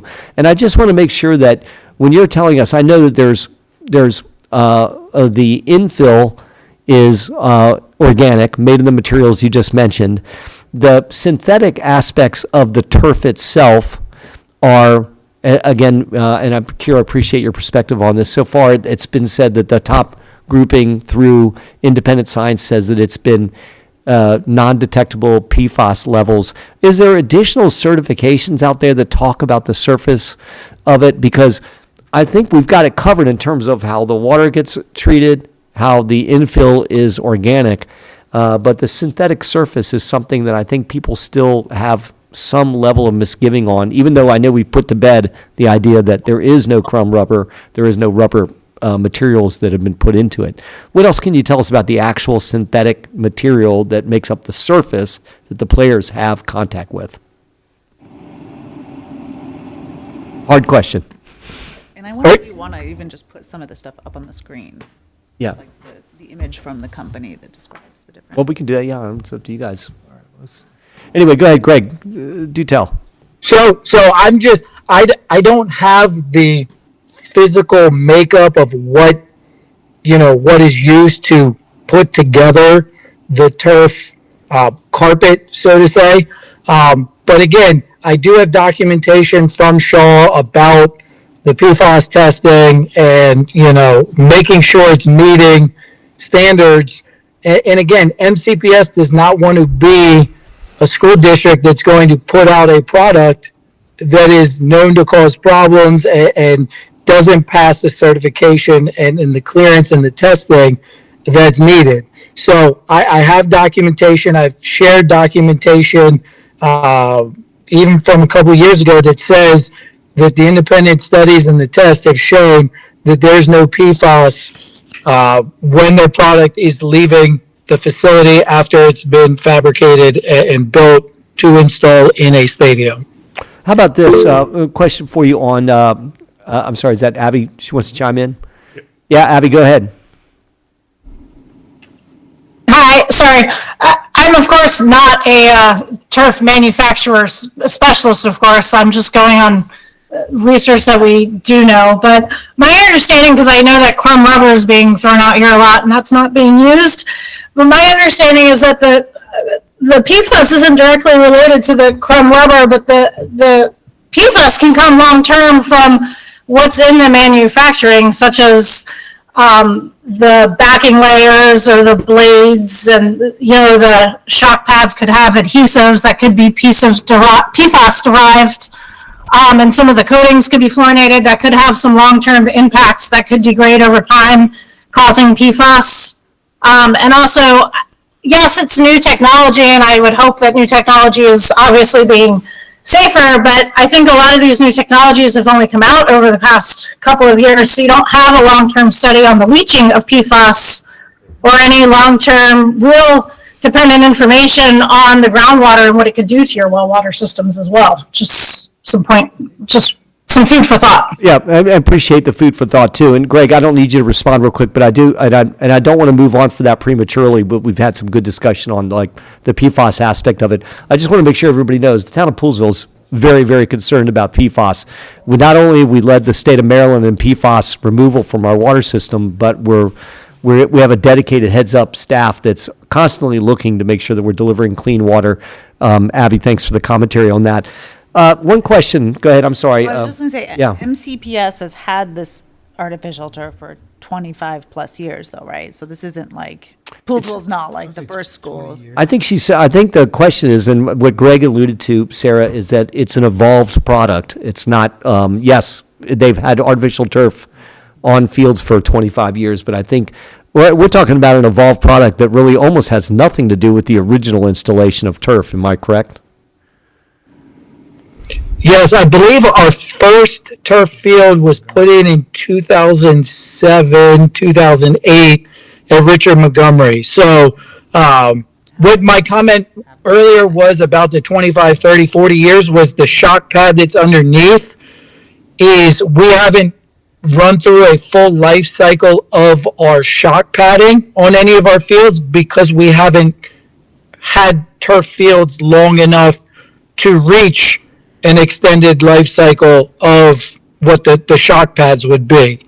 So we're about 18 years into our use with artificial turf, but the shock pads, again, have a 30, 40-year life cycle, which, again, you put in at the very beginning, but you could get 3, 4, 5 fields possibly out of one layer of shock padding that goes underneath. And just to speak on the shock pads, the old crumb rubber fields didn't have shock pads underneath. I was going to ask, yeah. So when you have this new technology with the newer turf, you have a pad underneath and you have the infill. It's just adding to the protection of head injuries, the shock from concussions, things of that nature. Whereas before we didn't have that with the crumb rubber. But all of our artificial turf fields now have a shock pad underneath the carpet above the finished stone when it's installed at a campus. All right, I got a question. Earlier you talked about the maintenance cost yearly was $12,000. I know when I read the CIP, it talked about the average Bermuda grass field, the maintenance alone was about $100,000 a year. I think that's in that report, the CIP report. With that $12,000 a year, do we get a certain limit or a certain amount of maintenance and like the GMAX testing or anything like that? So our contractor who does our yearly maintenance, they maintain all of our artificial turf fields. They'll come out and perform 2 GMAX tests. One at the beginning of fall sports, which I guess technically is summertime, and then they'll come out after the winter to get ready for our spring sports that will typically be done the middle of February. They'll come out and do our GMAX testing again to measure shock attenuation for your head injuries, where they test it and they see what the scores will be. The other piece with the maintenance is if a seam comes up or there's low infill, they will come out, they perform monthly maintenance at our schools. So they'll come out, they'll drag the fields, they'll add infill if needed, they'll make any repairs if something comes up where something has to be repaired. They'll fix it on site. They bring out their large magnetic rollers, and they literally will roll the field looking for any metal objects or debris that might have ended up on the fields. If a school says, if the AD at Gaithersburg High School calls or sends an email, hey, I've got this issue at the 30-yard line on the football field, I need this fixed. It's very simple, where I will call them, email, text. I've got several points of contact within our maintenance contractor, and typically the next day I'll have somebody on site where it takes, maybe 20, 30 minutes to fix an area. And if they've got to glue something back in, you're down for about an hour for just that little area. So context for that, when spring season's over for lacrosse, every single natural grass field will have 4 holes and patches at a minimum to repair the sod that has to be cut out, removed, effectively shutting that field down, even for the high school practices that they could potentially have during the summer months. So maintenance-wise, if there's an issue, they come down, they fix it, and that's part of our maintenance contract. So that price is not going to fluctuate or go up, because I said, if I need to call somebody out to a school 9 times in 2 months, MCPS is not getting 9 separate bills to come out and perform the maintenance for that field. And the other thing I know, I'll segue it into, I know that we have a couple low-lying areas in our existing stadium field that has caused cancellations and rescheduling, not only just for students, parents, but also the officials. So, which further states that our antiquated 35-year-old plus irrigation system is beyond its lifespan. So it's just, there's a lot of factors, and it's a lot of work to take in consideration to Bermuda versus turf. But, the PFAS, like Jim said earlier, PFAS is always huge for us in town. We always want the best safety and health for our student athletes and our community members to use this. And then, with the Bermuda grass, you got a lot of fertilizer, got a lot of spray paint, got a lot of time to prep everything. It's just a lot going on. So less maintenance seems more practical, but, I just got to educate myself more on the whole topic. Greg, you mentioned some testing GMAX, you said? Is that what it was called? Yes. What does that do? So what they do is they take a triax, and it's basically a giant weight that they drop from, I believe it's 7 feet, and they drop it on 10 different spots, 3 times at each of those 10 spots, and it measures the force, the G's, like if you're in a plane, a fighter jet, and you hear them say, we're pulling 5 G's with the force of the gravity and the pressure. It's measuring when that ball hits on the turf. It's measuring the amount of force and impact on the turf, and it measures it and records it. So GMAX used to be anything under 200 was good. It's been lowered to 160. So you look at our brand new turf fields, and all of this is on our athletics website. We post every monthly GMAX report, and you can see infill depth. You can see the GMAX, but the GMAX is to measure for head, contact and falling on the turf field. You're measuring the amount of energy absorption on the field, right? Yes, Yeah. correct, in each of those 10 spots. And the 10 spots are, one could be at the center circle at the 50-yard line, one could be at the goal line nearest your scoreboard, one could be, you know, the 10-yard line towards the long jump pit. So it's throughout the entire field, so it's not all concentrated in one area. Thank you. You're welcome. Guys, more, or you want me to jump in with another one? Jump in. Okay, so again, everybody there, thank you again for all the commentary on this.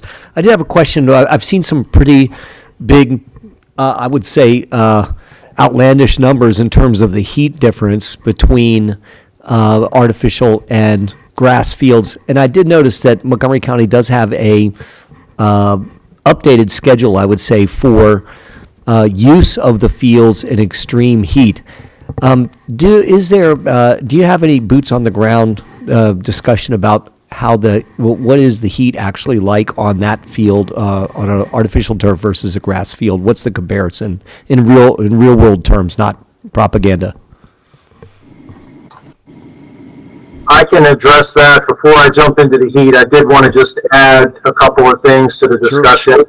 Sure. The shock pad is a great example of how the technology has evolved, right, in these fields. And so we talk about Gmax, or the surface hardness of the field, right? If you go back prior to shock pads, right, and that threshold of 200 Gmax, right, which is now, I believe, 165, or it's been lowered. But back then, we were monitoring that, making sure prior to shock pads, because the Gmax levels were higher. Now with the shock pads, and you can see all of this on the website, and Greg mentioned it, our maintenance for artificial turf fields, every maintenance visit, every Gmax test is on our website. So you can look at these levels we're speaking to in terms of the Gmax and the impact that shock pads have had, and really an example of how the technology has evolved, making the artificial turf fields safer surfaces. And so in terms of the heat, what we have found is the organic infills are cooler than the crumb rubber infill. Artificial turf fields are warmer than natural grass fields. We do have a couple of things in place. One, we have system-wide heat guidance that we use on hot days, right, regardless of the surface. And so in best practices during the summers, we're staying out of the middle part of the day in any outdoor activity, right? That's just good health and safety across the program. So I want to just lead with that. And we have a certified athletic trainer in all 25 of our high schools who is the health and safety professional guiding our programs, which is just outstanding to have that. In addition, we have guidance for artificial surface fields, and we use the heat index to generate that from the hours of 12 to 5, limiting activity on those hot days on artificial surface fields. That guidance is on our website as well for everyone to see. So you have the overarching heat guidance. We have special guidance on artificial turf fields that is limiting that. And most of the time when that's coming into play, it's in the summer when we're in conditioning, right? Fast forward to the middle part of August, we have the guidance that drives us through those 2 to 3 weeks of the fall preseason. But you go through, once you hit Labor Day, for the most part, we're settled in and the program is operating in terms of just overall artificial turf, natural grass, what have you, all the way through the spring season. Because once we end Memorial Day weekend, and maybe sometimes that last week or so of May, but very few impact during our actual formal seasons of that. So we have systems in play, and the organic infill has really assisted with those concerns as well. So we feel like many health and safety matters, you've got to have multiple things in place to address health and safety and to make sure we're proactively addressing that. And we are in MCPS athletics. And I don't know of another district in the state of Maryland that has the level of attention that we do in managing the heat, as well as incorporating artificial turf fields into our overall guidance. So I think it's important for everyone to understand that piece of it, as well as having our certified athletic trainers on site. So all of that comes together to provide a safe playing surface for our student athletes. Thanks, Jeff. I appreciate that. Was answer plus. Appreciate that.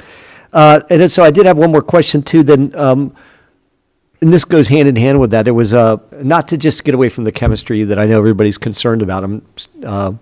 But I also wanted to talk about, has there been a change, a quantifiable change in injury recognition result from where it was? And I have an appreciation too for the commentary where I think when people talk about grass fields, there's always like an optimum scenario with the grass field. Like when you break it out for the fall, it hasn't been used, it's had a chance to be rested, it's at its optimum condition versus what can happen at the end of the year when it's either rock hard or dirt, et cetera. And the consistency of the artificial turf makes a lot of sense for that reason. But with the advent of the modern artificial turf, have you seen improvements in the injury rates that used to be such a large concern? We absolutely have, and I appreciate you asking this question because I do want to refer you and our broader community to the Office of Legislative Oversight report that Montgomery County did in the summer of 2024. This is a publicly available document, and it really speaks to the question that you just asked. And what you'll see in the executive summary is it'll mention a statement of overall injury rates, and over half of those studies overall, right, found no difference between natural grass and artificial turf. But like many things, you need to dig into the data and really acknowledge the changing technology in artificial turf fields. And I want to direct your attention to page 32 in that report, where there's a section in the injury rates, right? They're talking about injuries, right? Old versus new synthetic turf. In 18 studies of new generation turf, which is what we're talking about, what's installed in Montgomery County Public Schools, right? Compared to natural grass, 72% found no difference in risk injury between the playing surfaces, right? And so I think looking at that data from the research, and you start looking and accounting for the newer technology, it speaks volumes.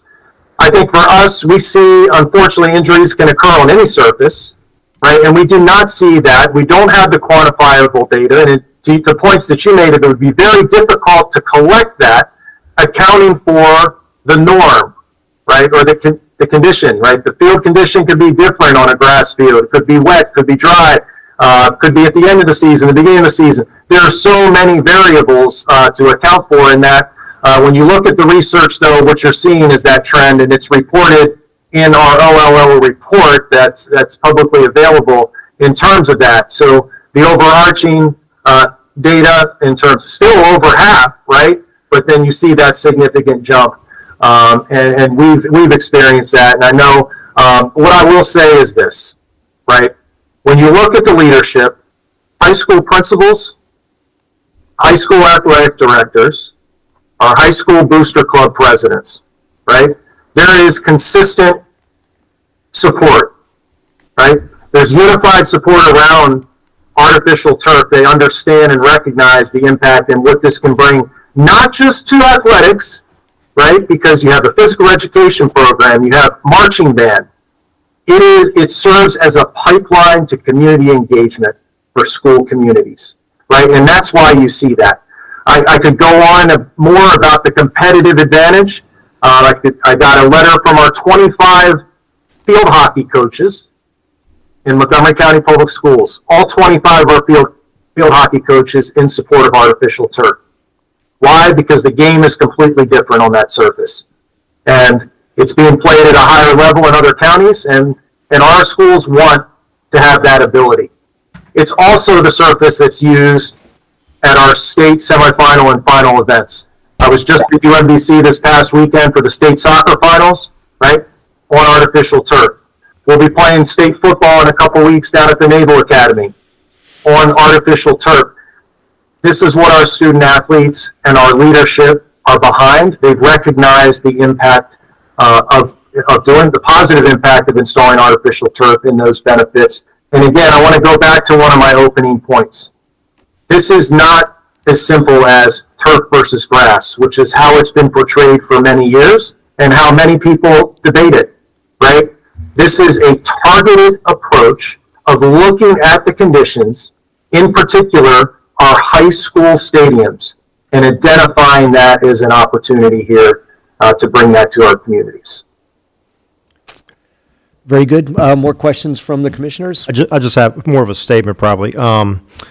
I know with the modernization project that we had at PHS, the enlargement of the parking lot totally eliminated one of our full-size practice fields and PE fields. So that eliminated a full-size field, to benefit from a turf field where we can actually have something that can be practiced on, considering we have 13 teams that are, because I'm just reading a note here, but 13 teams in fall and spring using 3 fields to practice, and they're practicing off-site. Some of them even are local parks, so, and some in some other elementary school, middle school, but it's a logistical nightmare to schedule everything for all the teams that we have.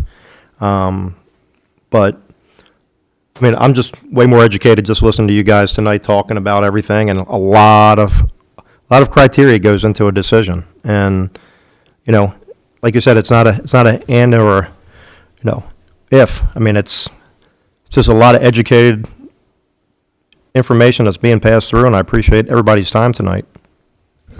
Yeah, I'll say a few things. Hey, first of all, thank you guys for coming out. I know you were at work earlier today, and here you are still plugging away at 8:30 in the evening.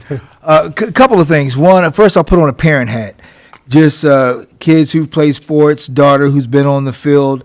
And a conversation that I had with her this morning, I just asked her, what's your opinion about artificial turfs here in Poolesville? And she's played soccer for a couple of years. She's played flag football. She enjoyed playing both last year.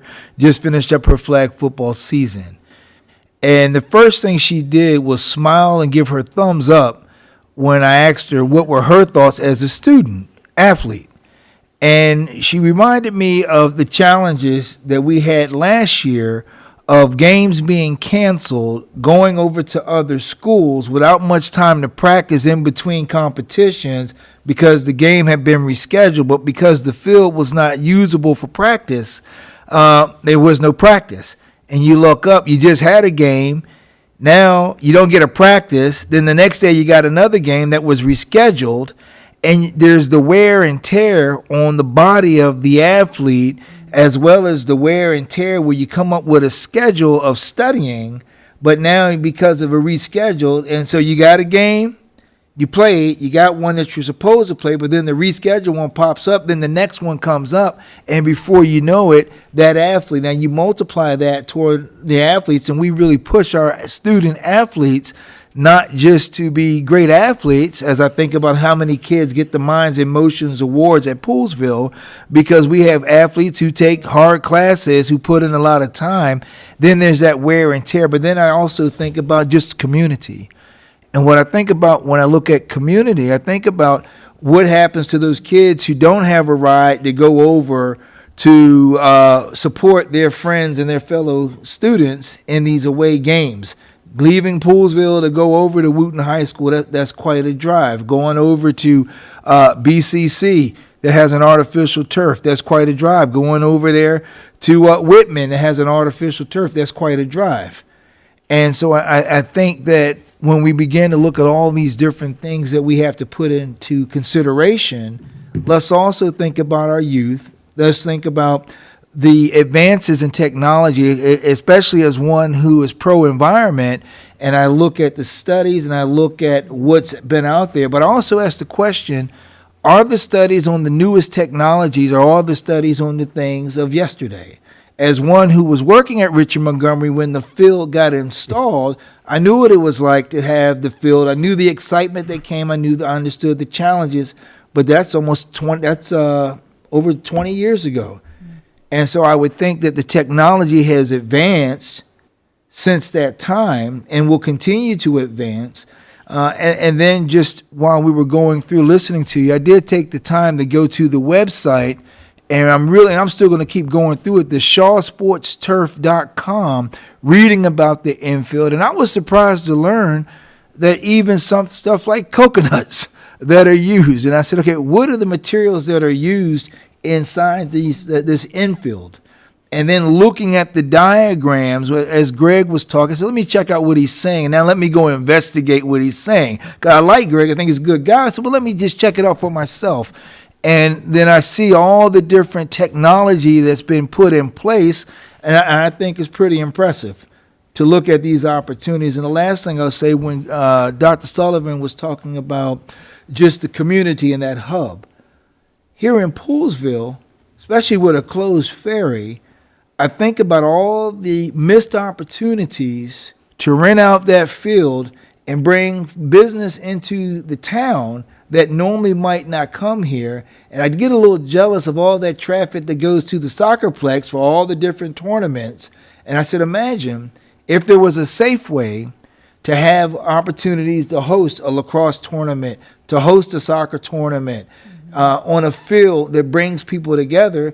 What would that mean for some of our local businesses that I remember, as my colleague once told me, sometimes the difference between a restaurant staying open when we used to have the ice cream place, sometimes it's just a few more people coming through the door.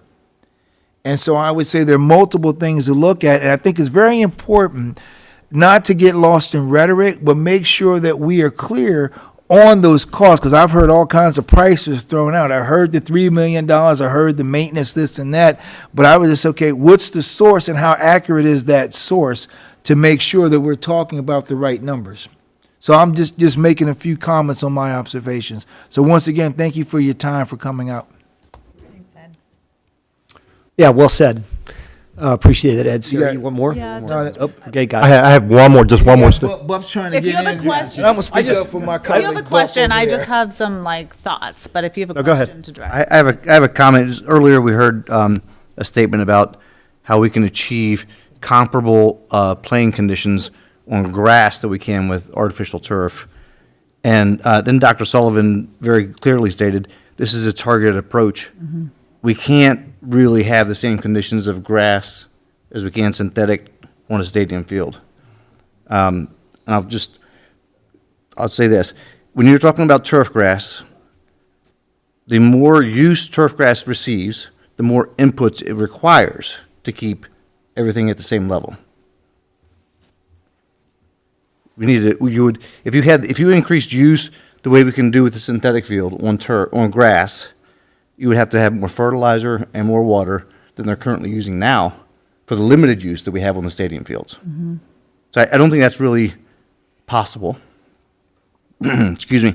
And the other way that you can maintain quality turf grass fields, I'm sorry, I'm using the wrong word, grass fields to synthetic, is when you have the ability to distribute wear across a large area. Look at the soccerplex. Their soccer fields are 3 times the size of a normal soccer field. So they can move goals, they can move center lines, they can go sideways if they need to. Rotational, yep. And be able to rotate the wear, and you can't do that inside of a track at a stadium field. Right. The fixed. So although I believe I'm a retired turf grass manager, I'm an agronomist, I love grass, and I'd love to see more grass. It's not applicable in the stadium environment if you're going to increase the use. And going off of that real quick, since we are a smaller student body, number-wise, I think we're around 1,316, maybe 1 or 2, plus or minus. But they were talking about 8 to 10 years, 8 to 12 years I've read here. Is there any rationale or logic since we have a smaller athlete body versus other schools, we might get an extra year or 2 out of the turf? Because we don't have that amount of use or abuse on that field. I mean, there's a lot of unvariable. I mean, there's unknowns really, but to get 10 a year or 11 years out of it. I mean, I'll just say to that point, the short answer is yes. the less you, when you say the 8 to 12, 8 to 10, Yep. right, it's based on the use. So when we're looking in that 8 to 9, 8 to 10 range, these are schools that are used all the time, right? All the time. I mean, they're being used by PE classes during the day, athletic practices in the community, during the weeknight when we're not on it, and all weekend long. So extremely high use, year-round use on our fields in that 8 to 10. So to your question of less use, longer time, the short answer is yes to that. Greg, I don't know if you want to add anything to that. Yeah, so being that it's a smaller community, and you all have brought up the commute and going to the Bethesda Potomac schools, if you don't have these large soccer groups that, believe it or not, will be out there, clearing our turf fields to get ready for soccer practice, even though it's 15 degrees and snowing, those fields are still getting used. So, yes, that is one variable to look at when you think about the wear and tear and the use of the field. If you're not getting that every day with the additional 4 to 5 hours of community use on top of all of our school use, without a doubt, that field could last longer. But on the flip side, if you do have that artificial turf field, maybe you are starting to host some community events, or if there's a youth, lacrosse organization or football or soccer group up in Poolesville, that gives them an opportunity to use that field, because natural grass stadium fields, very, very rarely does a community group get to rent out a stadium field for permitted use at our high schools. So it just opens up more opportunity for the community to use, whereas typically our natural grass fields are off limits to anybody outside of that high school's athletic events.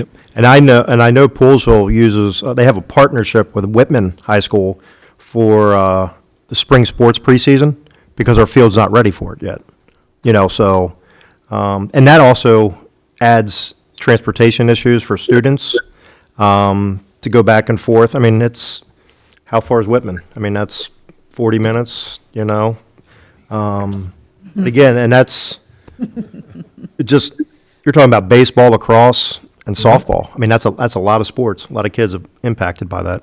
And I love that you brought that point up, because that references what we call our spring preseason plan, right? Where we have partnered each school with an artificial turf school during the spring season in particular, because of the inequities with access to fields and grass fields not being ready, to provide time on artificial turf fields for the schools that don't have it. And we're doing that all throughout the preseason, really throughout the season.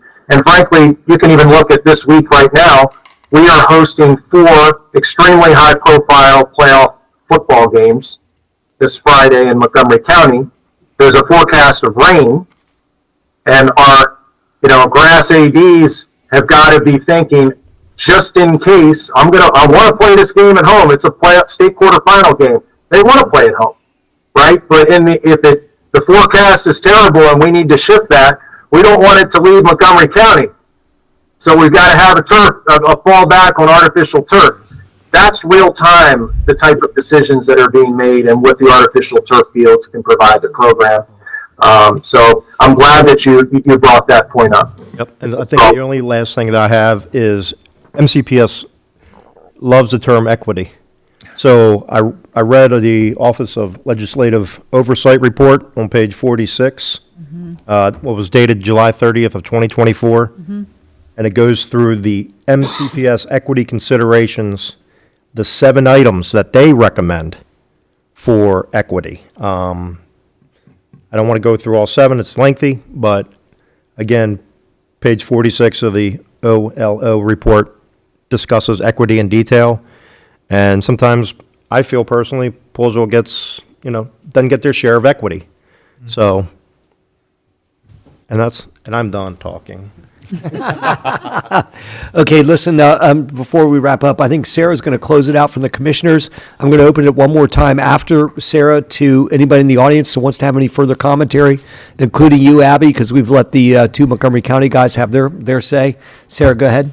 Yeah, I just want to acknowledge what a difficult, complex decision these kinds of decisions are.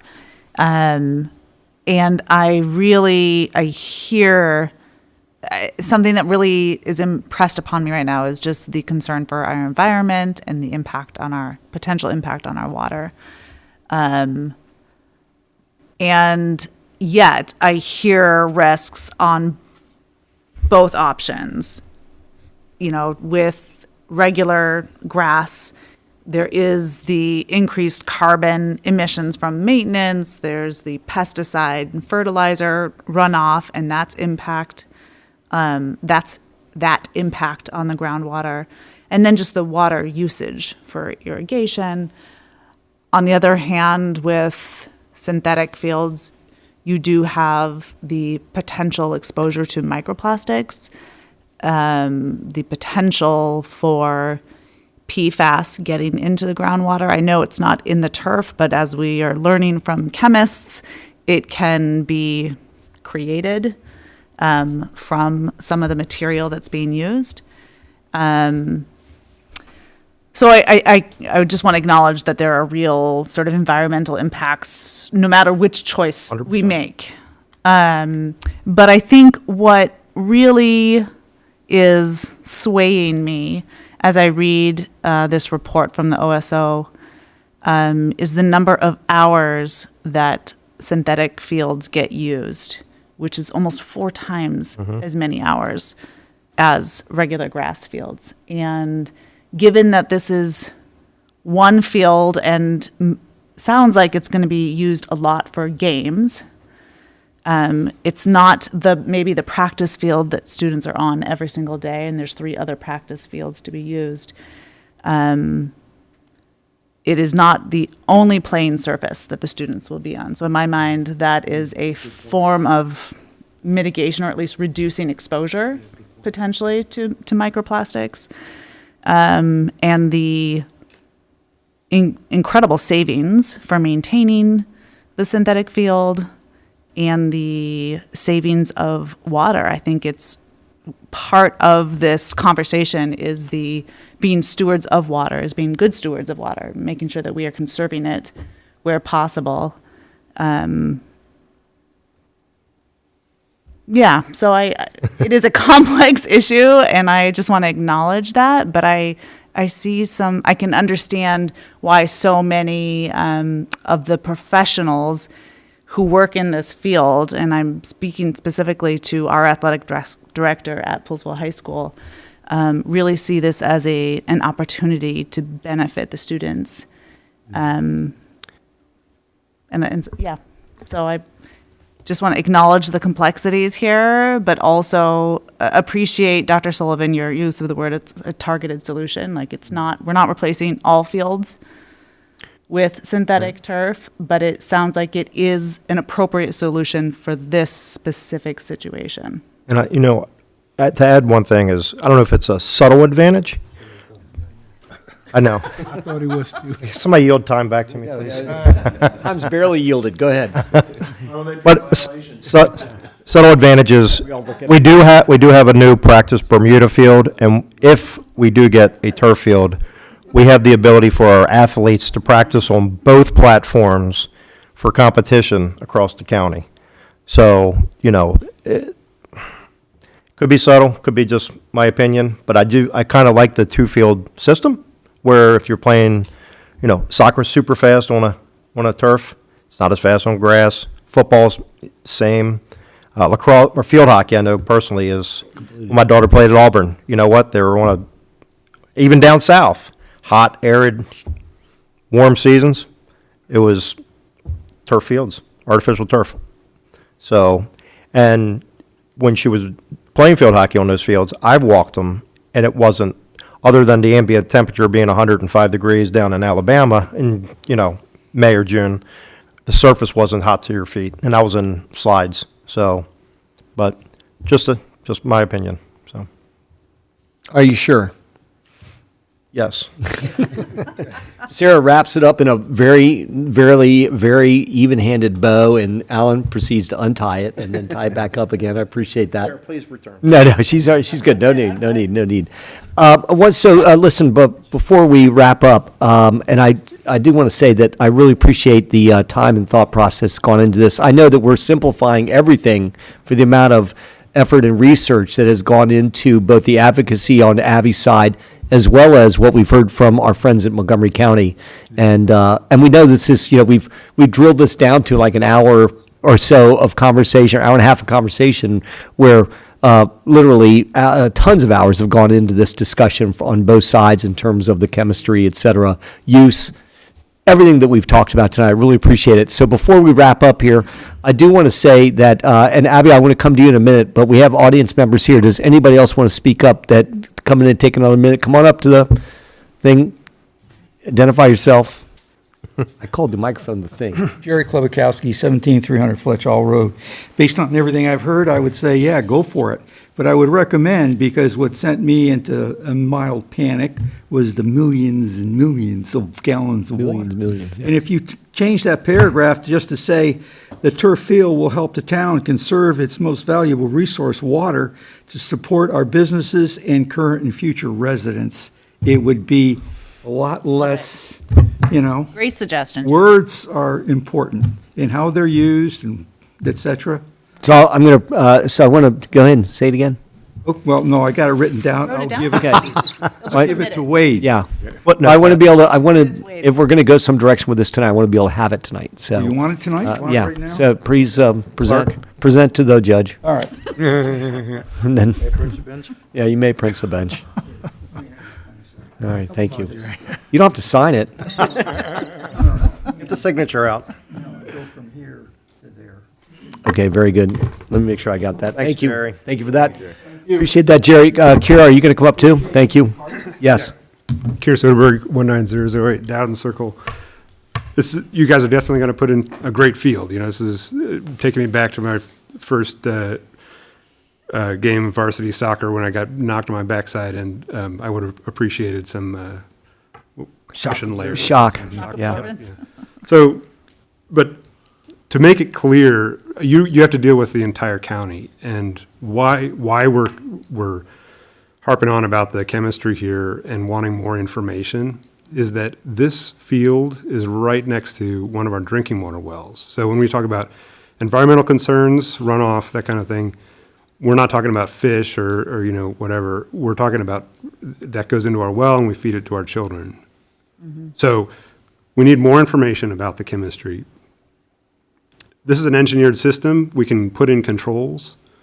What we're worried about is water leaching through and getting or running off and getting into the water system. And I liked what you were saying about the drainage collection. Maybe there's something we can do there to put in something in the swales to Some filtration. filtration to kind of prevent some of these chemicals that are not tested for and that are unknown. Greg, I heard you say Dalton, Georgia. That's the carpet capital of the world, where they go to recycle this stuff. It's also an epicenter for PFAS problems in their surface water. It's a massive problem down there from their history of carpet manufacturing, which has moved on also from PFAS. But there are unknown sources within that industry that it's a moving target, and so we have to put in some extra controls because this is where we get our drinking water from. Truly appreciate that. Thank you. Yeah, I thanks, really Kira. appreciate that, Kira. I think that's something, it would be great to bring back to the manufacturer. Is there a way to build something in those catchment systems, tanks that are underneath, that would prevent anything from getting into the water? The precursors to PFAS. It might not be PFAS as it's exiting, but Yeah, I hear you loud and clear, and I think that we're going to be working with Montgomery County, and Montgomery County is going to be working with Montgomery County to have this catch-all Yeah. that puts it into a different scenario that doesn't allow it to just go sink directly into the groundwater. But we'll let's make sure we all keep a note on that. Abby, I know you've heard all this testimony. You can probably see which way we're leaning, but do you want further commentary on this? You've got everybody's audience. Oh, a lot to take in. No, I would say towards the end here, what Kier was saying, I think those are responsible talking points that should be strongly taken into consideration for your drinking water and public health. I had a few minutes to look over the Shell website, and I mean, there's a lot to dig into, of course, on their site, but I mean, any company and manufacturer can put up, fancy marketing term. We do it on our food labels all the time, and obviously they have a commitment to recycling, philanthropy, sustainability, but they're not telling you what the chemical composition is in a lot of these elements. So, I mean, I would just dig in on that, like what Kier was saying. What is the composition of all these parts that are going into what the turf is? Water irrigation was coming up too. We have hundreds and thousands of farmers across this county that have to practice water irrigation. They farm all year long, and they don't take breaks on the sports fields in certain months. Farmers are out there pretty much close to year round. And there is a lot of technology advancing on water irrigation as well. Poolesville High School is a certified green school, and I think you also have just a great potential opportunity to bring a lot of students, community, and the town together to really be innovative on how you could potentially have a grass field and do it responsibly for health, water, and economically. And I think that's something that's being overlooked a bit. Appreciate that commentary. Thank you for that. And gentlemen from Montgomery County, any further commentary from you? Thank you for everything you've given us tonight, as well as you, Abby, and our audience. I just want to end on one note. We talked a lot about turf and grass fields as well, but we've looked at how the National Mall handles their grass because of the consistent use and abuse of people and tourism down in DC. But they block off sections at a time, restricting use and access. I've also done research with one of my coworkers and found that for every one game that's played on a natural grass field, in order to have a sustainable, healthy, perfect, state-of-the-art grass field, you need 3 days of rest. And the fact is that you have 10 teams in the fall playing on the same field. It is impossible to give that field 3 days of rest after one competition. We would never finish our games. So I do love a grass stadium field. I went to Quince Orchard. We had a grass field. They still have a grass field. So I don't want it to sound like I'm pro-turf and turf is the only way. It's just the wear and tear in our athletic offerings that we give to the children of MCPS. There's too much to maintain the proper protocols to keep a state-of-the-art, stadium field like you saw in the Commanders game when they're playing at Real Madrid, or any of these NFL stadiums with the grass where some fields can be rolled out in the sun and then rolled back into the state. We just don't have that. And the last point I want to make is MCPS does not have a dedicated maintenance team to provide the maintenance for our athletic fields. So everything that is done maintenance-wise on our stadium fields is contracted out at a cost to the schools, to the athletics department, that comes out of their budget. So I just want to end on that to let everyone know that we have done our research and looked into what it would be to install and maintain a state-of-the-art natural grass field.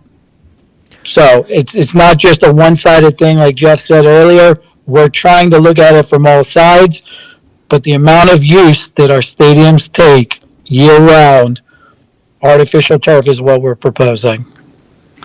All right, thanks for that, Greg. Dr. Sullivan, you'll wrap it up for us?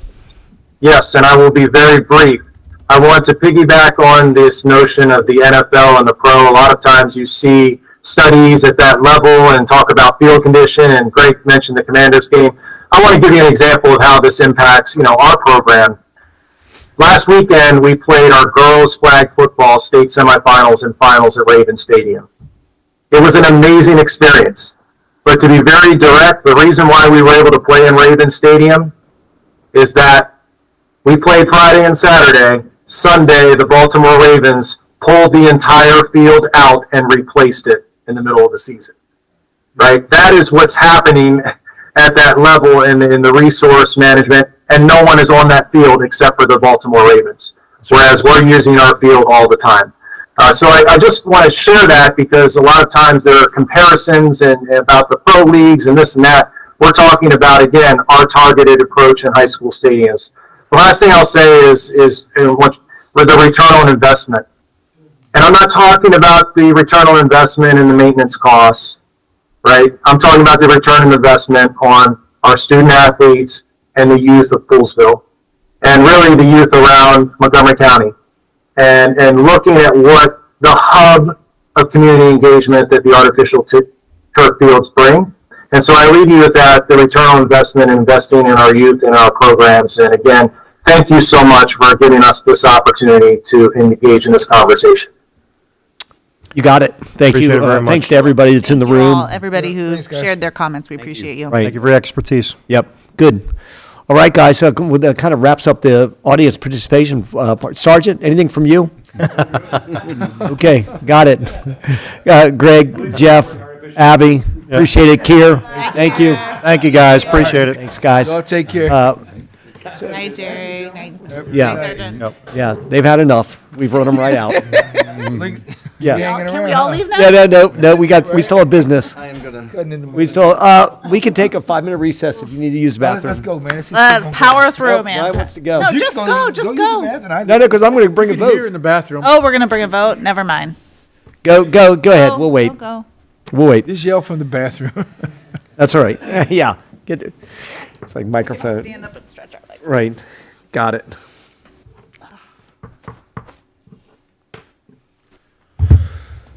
Boy.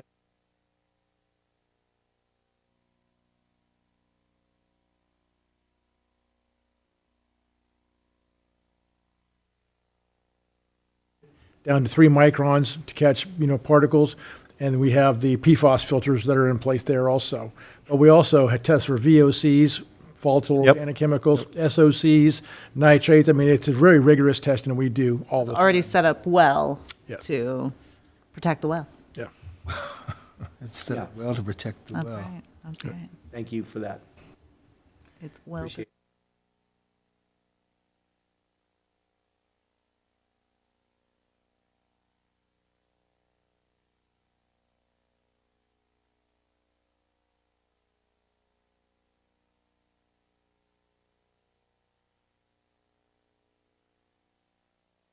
influencing the approval of the BOE proposed budget. I will make the changes that Jerry wrote down for me. That's just one slight change on one of the paragraphs. But I do want to say that you guys, I didn't come in thinking this was a done deal, but I really liked all of the presenters, including Abby. Yeah. And the concern for the Great community from everybody, Kier's expertise. Well, I think everybody learned, from different perspectives. I think everybody Yeah. got a little different insight from it, so. And I think we need to be really thoughtful about providing some context of the discussion when you, you often give a nice summary of. I will what put we it out talked there. about. Yeah, Yeah. so it'd be good to just provide like, yes, we have heard all of these, we weighed these all, and here's, yeah, Yeah, no, I'll do that. I'll circulate before I send it out. great. So again, back to it. We've had this conversation. We had the experts, a lot of good talk on it. I love how we work through things. And we'd appreciate the kick in at the very end about the testing it well too. That's something that's very important as well, because that's most important in terms of handling the runoff that takes place because of the installation of the field, the effect it might have on well two, the effect it might have on the stormwater downstream. All that's good information. And again, we're being good stewards. We always have been, and we've stepped up our game, and we're doing more probably than anybody else is. But that's still, is that good enough? That's really what the answer is. So, Appreciate that from everybody. So again, the letter's been drafted. I'm going to make one minor change to it if the board is in favor of it. So I'll need somebody to make a motion to approve the draft with minor changes for circulation to other elected officials. That's a cue for somebody to say, I make a motion. I'll make a motion. Okay, very Make good. Motion by motion by Alan, second by Brian. And any other questions or conversations? We've had plenty. All in favor of the motion, please say aye. Aye. Opposed? None? Great, I'll get it prepared. I'll send it out. I'll send you guys copies of the modified version of it. Thank you, Wade, for the presentation and the preparation on that, Niles and Wade. All right, next up, we're going to talk about Hughes Road, no parking. So we have about 2 minutes for the rest of the meeting. Hey, just flip it over. I'm not speaking, so go ahead. Yeah. Alan, you're done for tonight. So, at the September Parks Board meeting, a discussion took place regarding the parking situation on Hughes Road, specifically the curve on Hughes that leads to the intersection of Hughes and Wooten. So if you imagine going down Hughes as you get towards Tractor Supply, sort of a curved section of the road. At the October meeting, town staff focused on observing the stretch of, or in between those two meetings, this stretch of road, including capturing video, which we can show if you guys want, of the situation with school buses and things like that on the road. Basically what happens is that as you go around that curve, because it sort of narrows a little bit, it becomes difficult with parked cars on the side of the road for things like buses to get around. And that impacts oncoming traffic as well and things like that. So that is sort of the crux of the issue. What we have from the October meeting, the recommendation was of the board, or the discussion of the board was to prohibit parking potentially on both sides of the road. And then we sent out letters to the residents there. We got one resident who wrote back just saying that they were in favor of these provisions. And we have had another resident who both spoke at the November 5th meeting and had email exchanges in which he is one of the people who parks on Hughes Road. And the issue that he was impacted by was that he had a commercial vehicle, and the commercial vehicle is not allowed to be parked in the HOA parking lot of the townhouses there. And so his solution was to park on the road. His concern was that this would impact his ability to park near his home. And he often gets up, I think it's like 5 a.m. in the morning to go to work and things like that. He did send an email in, which I'd sent to Wade, that included a suggestion that there'd be only no parking basically during the day, that overnight from about 9 p.m. to 7 a.m., that there still should be allowed parking for this specific situation of parking his vehicle on the road. It should be noted that at the Parks Board meeting, this issue was brought up, but the recommendation of the Parks Board was to prohibit parking on both sides of the road at all times in the area of Hughes Road from the intersection with Wooten to 17421 Hughes Road. And that is what is shown between the two arrows on the map that was included in the agenda packet. So that is the main crux of the issue and the recommendation of the Parks Board. Do you have any questions? Was there a resolution for this resident about where he could park So- his commercial vehicle? A couple of things. One is we're still trying to have a conversation with the HOA about their rules. But the other thing is this isn't limiting the parking on all of Hughes Road. Right, So so there is possibility further just away. further away. But that is something that he'd brought up that he'd previously done. He'd parked at Tractor Supply before and things like that. So it's not out of the realm of possibilities. So there's other potential solutions. Yeah, it's worth noting though, like if anybody lives in a townhouse, works for a commercial business and has a take-home vehicle, they're gonna have to go make an arrangement with somebody to find a place to park. Yeah. It's pretty tough. Although the safety issue probably outweighs that concern, it's just something to think about, I think. And this is something that the HOAs have the power to do. When I lived in a townhouse HOA community, they had the exact same rules where you couldn't have your commercial vehicle in the parking. So a lot of people did park their commercial vehicles on the main road where it narrowed the road and created. But I think- further, well. go ahead. I was going to say, I know, obviously I travel that road every day, But I did see one morning when I was going out where there was an Amazon delivery on, I don't know, kind of on the corner, first house. So it literally blocked the whole road, and the school buses were just sitting there for like 3 minutes waiting for, and of course you get the backup. So, but I did see the owner of that vehicle did park in his visitor spot last week, which hopefully the HOA took a little consideration. But go ahead. Anyway, that, I'm just going to add to it, and maybe you already said it, and I wasn't paying attention, but the questioning of the potentially selective enforcement of the rule by the HOA was also a question. Yes, because there's been certain residents that have been allowed to park there, and that has been a internal bone of contention within the Sounds like they HOA. need So to that's work it, through some and that's part of it too. And also, there's the two townhouse developments border each other. One does not have an HOA. Correct. The other one does have an HOA. So there's an appearance of, being able to park a commercial vehicle like right next door. They park in their own, right in front of their house, but yet. But they don't have an HOA, so. Right, they don't have an HOA, which for. Well, for our Or worse. purposes, the only thing that matters is this is a safety concern. This is a recommendation from the Parks Board. Yep. And what do we need to do to move it forward? You'd have to make a motion and adopt it, recommendation. Any Yep. more discussion? Can I make a motion? It's all you. I make a motion that we adopt the recommendation from the Parks Board. Parks Board? No. Yeah, it's- Planning. It is the Parks Board? yeah, it's informally, its full name is the Parks, Streets, and Recreation Yes, Board. Park Street and Recreation. Oh, because it's a street. Yeah. Got it. On the no parking on this section of Hughes Road. I'll second. Motion made by Sarah, second for that motion made by Brian. Any other questions for it? Is it clear enough motion for you there? The minutes will reflect a good motion. You'll improve That's our it. language? That's the Thank answer, you. that's the answer we're looking for. Thank you. All in favor of the motion, please say aye. Aye. Opposed? None? None. Motion passes. Parks Board, thanks for the consideration. Good conversation. Welcome. We gave some courtesy. We gave notice and stuff like that, so we followed a process. But I thought it was good, and the gentleman actually came and testified last meeting, so it was nice.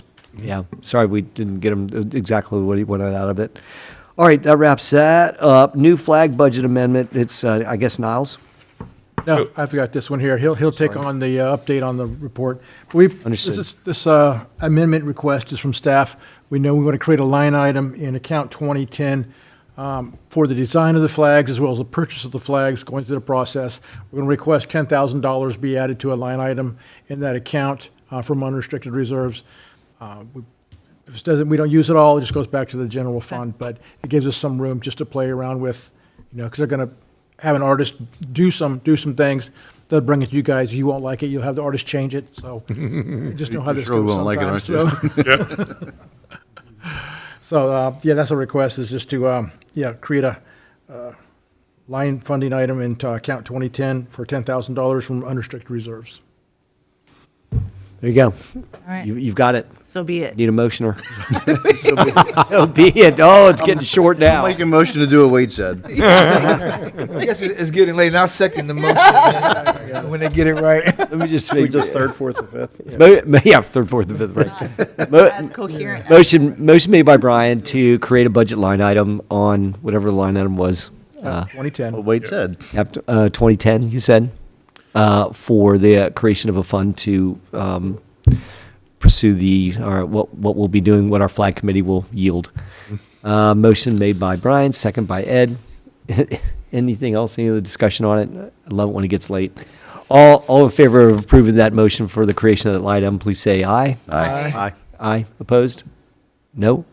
All right, motion's been passed unanimously. Good luck to the flag committee. Keep up the good work that you barely started. Old business, and nothing on the agenda, nothing to present from town staff, old business? Okay. So I'm just going to give a quick update on the flag committee that met for the first time This afternoon? this evening, before we did everything else. So they met, and we sort of went over a timeline and sort of a commitment. The big topic of conversation was the themes. I took the most prevalent themes of the five of you that you took. And so they were community, education, and agriculture the most common themes. What the Flag Design Committee agreed to is that they're going to come up with what these themes mean to them. They're going to sort of share that internally, and then they're going to share that with you to make sure that we are all on the same page about what we're looking for. Then from there, we're going to write up sort of a scope of work for a graphic designer to actually design, give you some options of flags. The goal for that will be February, and then after going through that process, probably around May, we should have some options that will then be given back to you to pick from and to give commentary on, and then we can work it from there. So we had a very productive meeting, and it was very task-oriented for what we were trying to accomplish. I have one question. Yeah. Graphic designer, is that local, so they have more of the vested? Right. So we discussed, there's a couple of people on the committee know that have done work in town. Okay. That was part of the discussion, but we also didn't want to limit it to just the people that we've already worked with as well. So it's trying to get a mix of things. Like I'm incorporating, like we have a lot of students that are graphic designers and, So we can look in that. Specialists in flag design. Right. Yeah. It's going to be very different than like. So we're working through exactly how we want to word all of that. That sort of will be coming up. I think the approach that they took, and I think is the right approach going forward, is first to nail down what we want to say about the flag, and then marry that with a scope of work that will allow us to achieve what we want from a graphic designer, so that they understand the background, not just the historical background, but what they actually want here. So when you say a graphic designer, it's just a person out there we haven't decided yet? Correct. Understood. My microphone's off. I just want to say for the record that I do not want to have students design it. Microphone's back on.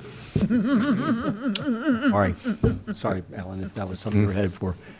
Okay, very good. Thank you for the update and discussion on that. Good stuff. That was old business. Town manager's report.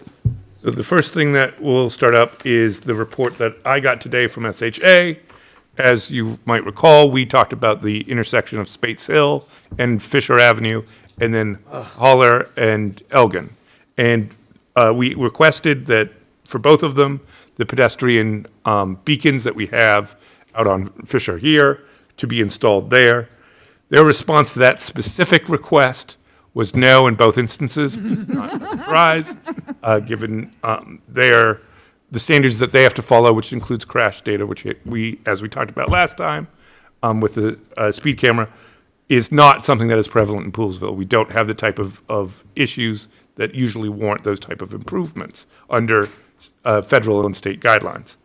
However, they did agree to touch up and repaint the portions of the Spates Hill intersection that have faded and things like that, that was reported to us, which is part of the impetus for this.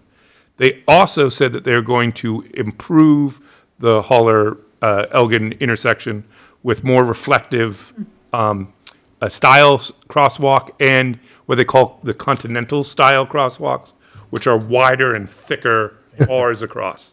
So it's going to look a little bit differently, but the idea is to improve the visibility of the crosswalk itself, especially at night. So that is what they are going to do. In response to this report, I did ask them about the flashing stop signs, which is what we had talked about at the last commissioners meeting. And so I'm waiting for them to get back on that particular topic, because they were it was tangentially related, but I wanted a refocus on that from them. So we're going to follow up with them on that, and we'll see what they say there. Talk about flashing stop sign at Yes. the main intersection. At of that four-way Bassett's. stop. Yep, at Elgin and Fisher. Right. Where it sort of Got all it. comes. Because that is SHA controls that intersection. Right. Even though it's a town road and a state road. I mean, that's a county an road, improve- Yeah. all that's an three. Improvement. Right, Question for you. yes. Is there anything prohibiting residents from, like, if we got, like, reflective flashing sticks and, like, you could carry them across with you and leave it on the other side and then carry, like, so that kids Nothing could prohibits use you from those- doing that. We've actually talked about Yeah. doing that. Okay. And several places have Yeah. in other, I see it all the time. Yeah. Can look into that kind of improvement, and also just, reflective gear, as we talked about, as something we can talk about as well. Okay. Very good. Thank you for that. Is it possible, I know this is getting in the weeds, is it possible for whatever part of that intersection, if they turn us down for improvements at the main intersection, is there any aspect of that intersection that we control, that we could put a lighted part on the side? Like, there's 4 stop signs there. Do we control any of those 4 stop signs? It doesn't, no, I don't think so. No, the state controls that intersection. Okay. Yeah. That's why when we took over Fisher Avenue, we went past the Wooten Avenue intersection by like 70 feet so we could do what we wanted to there. Right. Yeah. Okay. That's my question. Good luck and keep pursuing it. Sounds good. What else you got? Let's see, I'll give you a streetscape update. So staff continues to meet monthly with EBA Engineering and the state highway folks. We had a good meeting last week. They're still gathering data, doing surveying, looking where utilities are, where the storm drains are, all that stuff. They've also, I think by next month, we'll have some preliminary drawings to look at. They've done the surveying for the roundabout area, and they said it is appropriate for that site, and it could fit in there. So that was the big, we just didn't know, and now they say it's going to work. So that's good news there. Holiday lighting ceremony, December 5th. Tara needs all the commissioners on stage by 6:45. What time? 30. 6:30. 6:15, Thank you. 5:45, 5:45. Oh, you guys. We'll meet at Dunkin' Donuts at 5:30. 5:30, right, that sounds good. Yeah. Then on December 8th at 11 a.m., we're having an employees holiday party also, so everybody's invited to that also. All right. Is it 11 Tara has a.m.? some crazy stuff. I don't know what she's teasing us, but I don't know what she's going to do. Yeah. We're Got bringing door the prizes and dance wear, and Preston's going to wear his Santa suit like he had on today. For those of you who saw him. We need the Grinch. Bring the He Grinch. looked like a really good Santa. Yeah. I bet he looked like a good Santa. He looked like the real Santa. Close to the 5th anniversary of the fairy closing. Who do we have do Santa? Let's see. Preston did it for. Oh, he did do That it. was he was doing today. Yeah. Yeah. For the pictures. Oh, I meant like on the holiday light. He refuses to do that. Yeah. It's going to be somebody's brother. Yes, it is, but I can't remember. Me either. Okay. We'll get back to you on that. You said December 8th, right? December 8th for the staff. 11 a.m. Yep. Okay, anything else? That's it. I have a, if I could, on the, sorry, Oh, my God. No, go ahead. on the streetscape and the asphalt path. That, we first designed that, it was supposed to be concrete, right? No, even going back to the 2018 plan. He looked it it's up the other day asphalt. because we were like, It's even called out that in the streetscape plan. And for the part of that was because it's supposed to be a multi-use Trail. and include things like bicycle, because under the streetscape it's going to be a bicycle path, and this section is the only section where you can't have the bike lane because it narrows. So that's why it's asphalt there. 11. Sorry. And it's going to stay asphalt, and we're going to explain Well, that to Joy. so, so we are looking at that. Actually, we're getting a price because they've only done part of it. They haven't finished it all the way to the tie-in of the John Pool House. So we're saying, okay, what's it going to cost, to change this over? Right, the difference. Difference in it for that portion, and then what to replace, the section that's been done. Plus, we have our own contractor looking at it also, hoping to get those prices maybe by December 8th, and I'll email them around, and we can chew on it and see what we want to do. Okay. That'd be great. The implementation is different than I had in my vision. When I pulled it up that morning, I was like, oh. And the houses are further off of the street than I thought they would be. Just, I wrote thought they're going to be up closer, but that's just. Right. It's good. I like it better. I had the same thought. I'm okay with how it is. Yeah, I think it looks good. Yeah, I do too. All right, guys. Motion. Motion to adjourn? So moved. Motion and second. Motion by Sarah, second by Ed. All in favor of adjournment, please say aye. Aye. Aye. We are officially adjourned. Now that it's officially adjourned, have